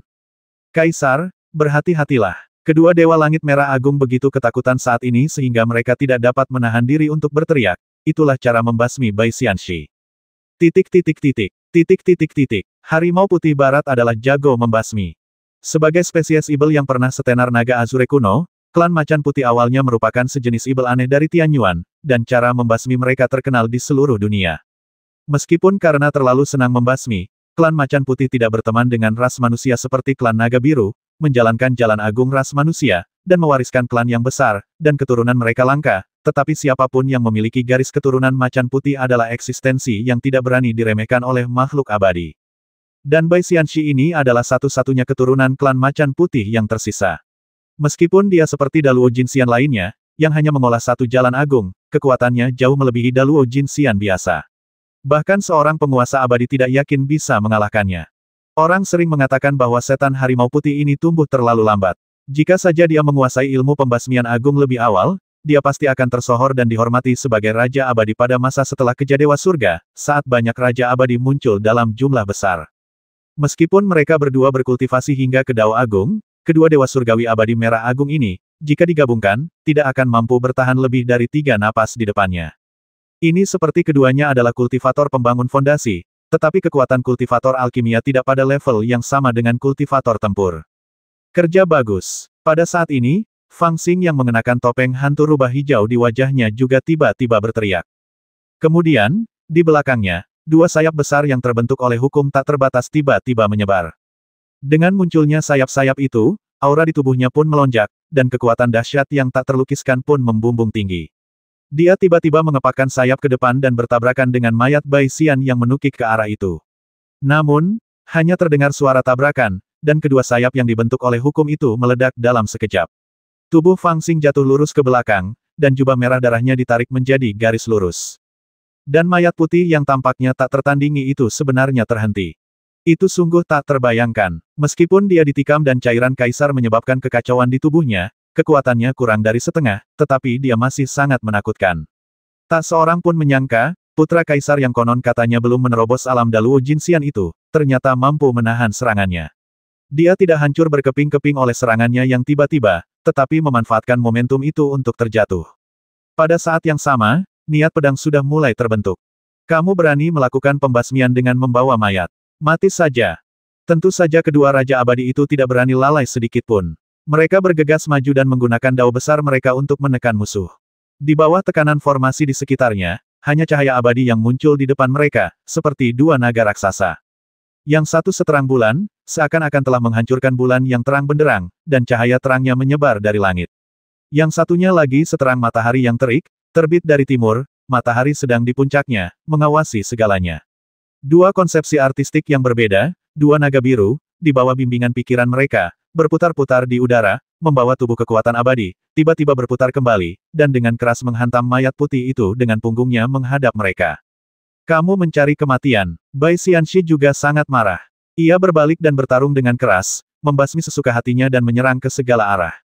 Hanya suara gemuruh yang terdengar, dan jalan Bai Xianxi tampaknya telah berubah menjadi harimau putih. Itu sama sekali tidak seindah jalan kedua makhluk abadi itu. Itu dipenuhi dengan niat membasmi berdarah besi yang tak berujung. Hampir seketika, ia bertabrakan dengan dua jalan. Lalu, bulan terbelah, matahari yang terik pun terguling, dan semua ilusi pun lenyap. Alam di sekitar dua makhluk abadi yang terwujud oleh kekuatan abadi jalan itu juga lenyap. Bai Xianxi langsung menyerbu ke arah mereka dan memukul mereka dengan ganas menggunakan kedua telapak tangannya. Engah! Kedua raja abadi itu mundur dengan cepat, namun salah satu dari mereka setengah langkah terlalu lambat dan tersapu oleh angin telapak tangan Bai Xianxi, menyebabkan dia menyemburkan seteguk darah. Ah! Pada saat ini, seorang abadi berpakaian berlumuran darah berlari keluar dari koridor di kedua sisi aula, berteriak dengan menyedihkan, kinya tidak teratur, dan tubuhnya terus-menerus retak dengan bekas darah. Jelaslah dia dirasuki, tetapi kultivasi pengawal Dewa Darah ini terlalu rendah, dan dia terjebak dalam pertarungan antara tiga Dewa Emas Daluo. Keadaan batinnya setelah ilusi Dao Agung hancur pun mempengaruhi dirinya, dan hati Taoismenya pun tidak kuat, sehingga fondasi Taoismenya pun langsung hancur, jiwanya pun terganggu, dan ia pun menjadi gila. Ini adalah harga bagi makhluk abadi biasa untuk berpartisipasi dalam perang seperti itu. Wus, wus, wus, wus.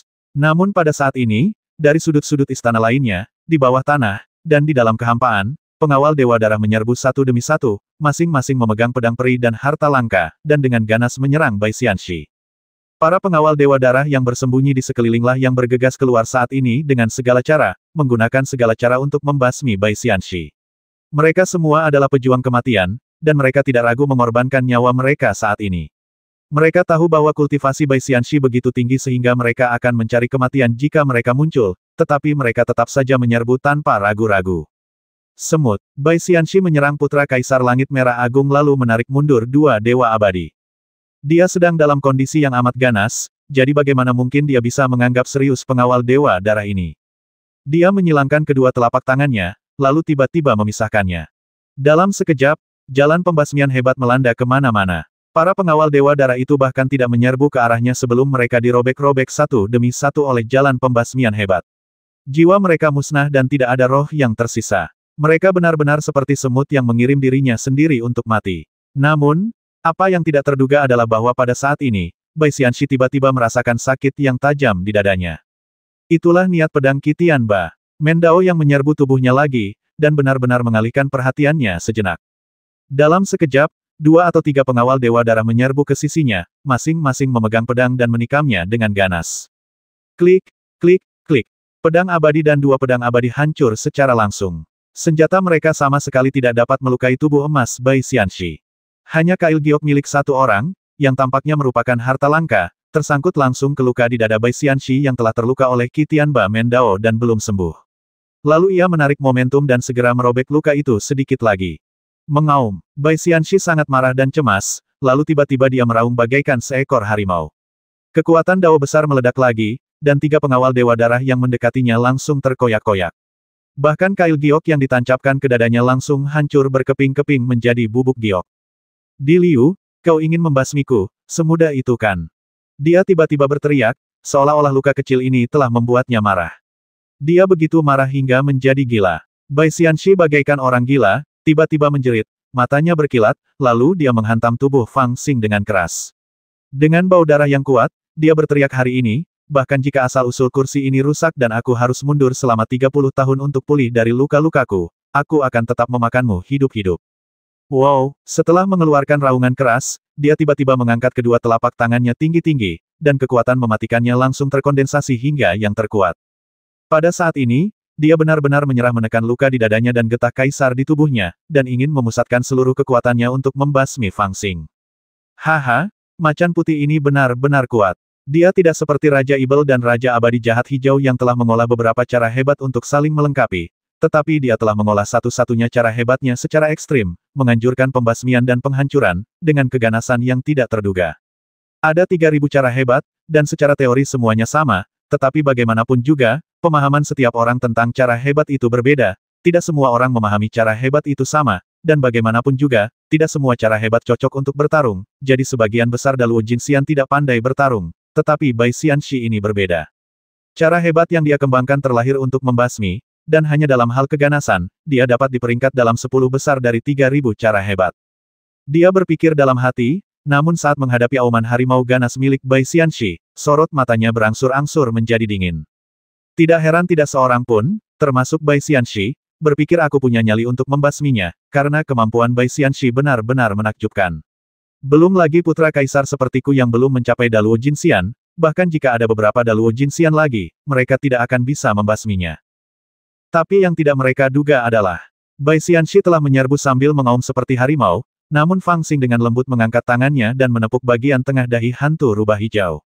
Seketika, cahaya ilahi yang aneh meledak dari tengah dahinya, seperti mata hantu vertikal, dengan cahaya suram bersinar samar. Aku punya topeng hantu rubah hijau. Melalui dua lubang di topeng itu, matanya masih bersinar terang, dan semangat juangnya luar biasa. Dengan ini, aku bisa meminjam Immortal King Avenue, yang sangat cocok untuk membasmi pemberontak klan Ibel Bai Xianxi. Kalau tidak, dia tiba-tiba tersenyum jahat dan mendesah, itu akan memperlihatkan kekuatanku yang sebenarnya. Sungguh sulit untuk mengetahui apa topeng hantu rubah hijau ini. Bagi rubah kecil, itu merupakan tanda warisan Raja Rubah King Qiu, dan bagi burung Phoenix tua di surga Phoenix Jiuling, itu merupakan kunci untuk membuka urat nadi Ibel yang terakhir. Namun dalam hati Fang Xing, topeng hantu rubah hijau ini hanya memiliki satu kegunaan, yaitu menjadi harta karun yang sangat berharga dan dapat meningkatkan kemampuan bertarungnya sendiri. Dahulu kala, dia tahu bahwa selama dia memakainya dan mengonsumsi saripati abadinya, dia bisa memperoleh kekuatan yang luar biasa. Sekarang dia secara alami mengerti bahwa itu sebenarnya meminjam kekuatan jiwa sisa dao besar yang ada di topeng itu.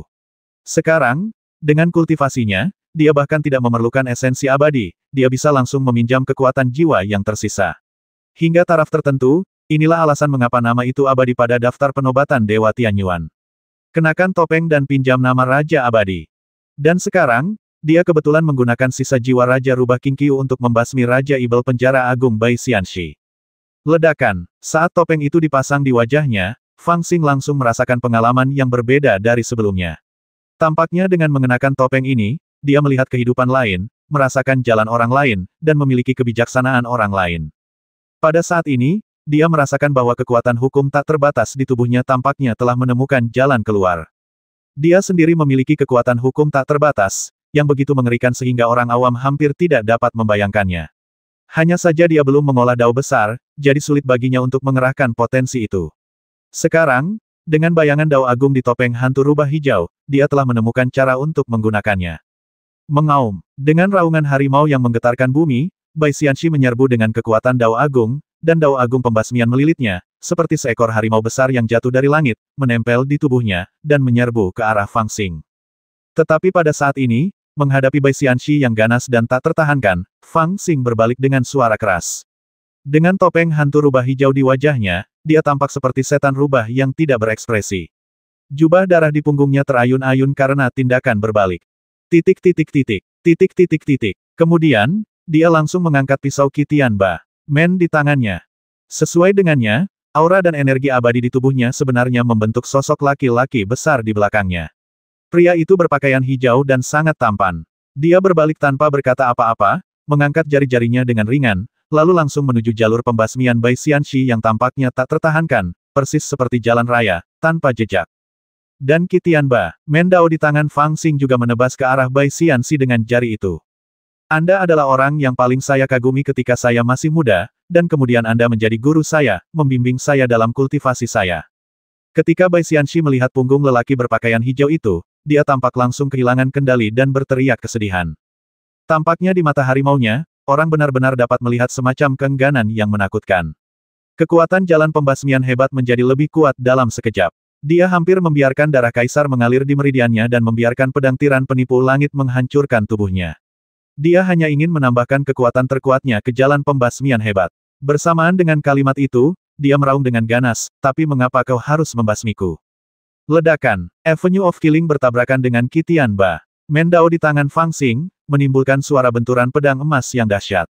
Pecahan-pecahan jalan yang tak terlihat itu terciprat keluar, mencabik-cabik kekosongan di sekitarnya sepotong demi sepotong, bagai kilat hitam. Hasil tabrakannya adalah seri. Jalur pembasmian Bai Xianxi masih mengerikan, dan Qitian Ba Men Dao di tangan Fang Xing tidak rusak. Meskipun kekuatan pedang Qitian Ba Men masih jelas jauh lebih lemah daripada dao pembasmian, serangannya ini tampaknya telah mengenai kelemahan dao pembasmian dengan akurasi yang luar biasa, seperti memotong titik vital ular, melemahkan banyak kekuatan gaibnya. Saya hanya ingin hidup. Serangan pertama Bai Xianxi meleset, maka tanpa berpikir panjang, ia melancarkan serangan kedua dengan keras sambil berteriak keras. Fang Xing juga menggertakkan giginya dan mengayunkan pedangnya lagi. Siapa yang tidak ingin hidup? Mengapa salah jika aku ingin hidup? Jika aku tidak melakukan itu, apakah alam ibel akan bisa terus dilestarikan? Aku hanya mempercepat kehancurannya. Kenapa kau harus membasmiku? Sifat buas Bai Xianxi mulai terungkap saat ini. Keganasannya makin hari makin bertambah, dia pun berteriak kencang, dia tidak tahu sudah berapa kali dia beradu jurus dengan Fang Xing dalam teriakan penuh amarahnya ini. Dia telah sepenuhnya mengerahkan keganasan jalan pembasmian, dan memiliki kekuatan untuk merobek langit dan menghancurkan bumi. Namun, di hadapan pedang tiran ki langit milik Fang Xing, jalan pembasmian bagaikan seekor naga yang takluk. Meskipun mengandung kekuatan suci yang tak terbatas, ia tidak dapat menampilkannya.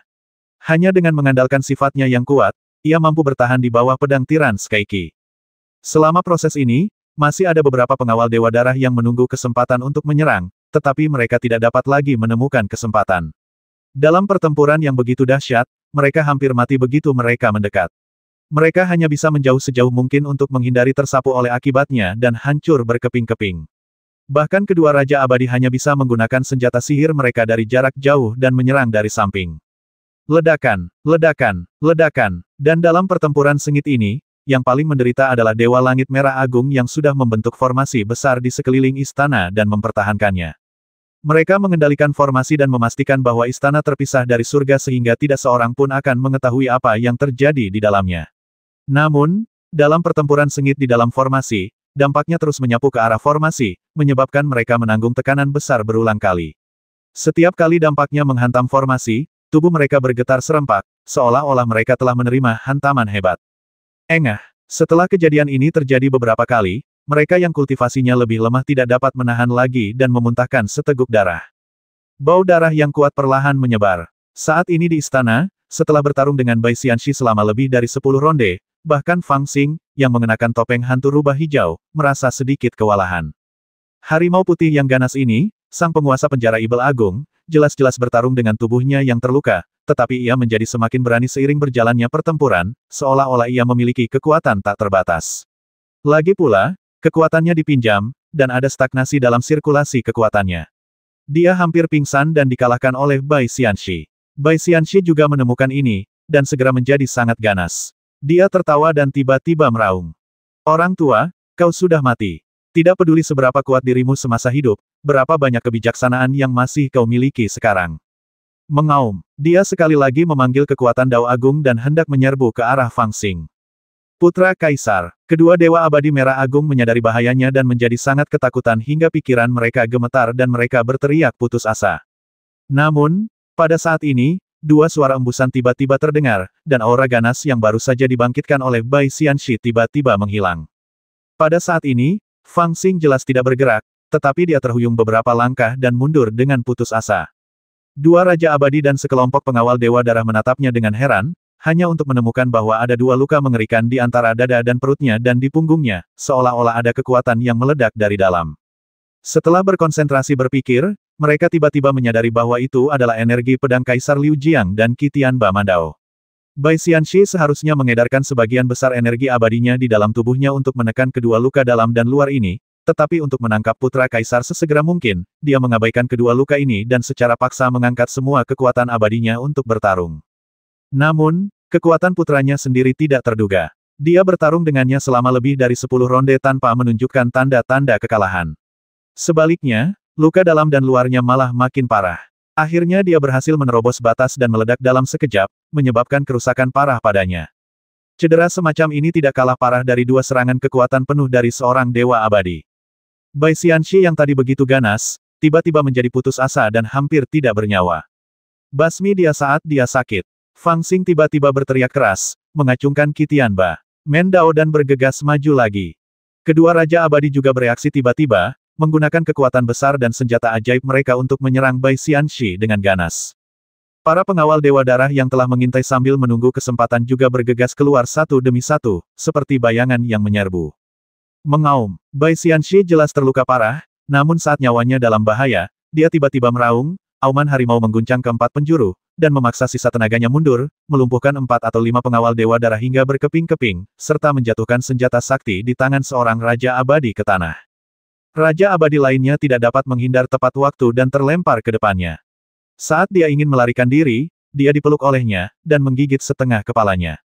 Pemandangan itu benar-benar menjijikkan, begitu dahsyat dan penuh kekerasan hingga membuat orang-orang gemetar. Pada saat berikutnya, Qitianba, Mendao milik Fang Xing telah langsung menebas Dewa Abadi yang ada di pelukannya, lalu langsung menebas tubuh Bai Xianxi, menebas Bai Xianxi hingga berkeping-keping dan membuatnya terpental seperti karung pangkemping. Ia menghancurkan pintu dengan tubuhnya, lalu jatuh seperti meteor, menghantam formasi luar.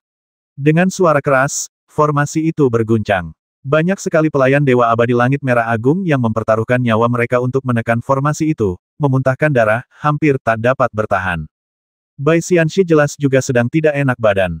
Dia terjebak dari dalam dan luar dan sebagian besar tubuhnya ambruk.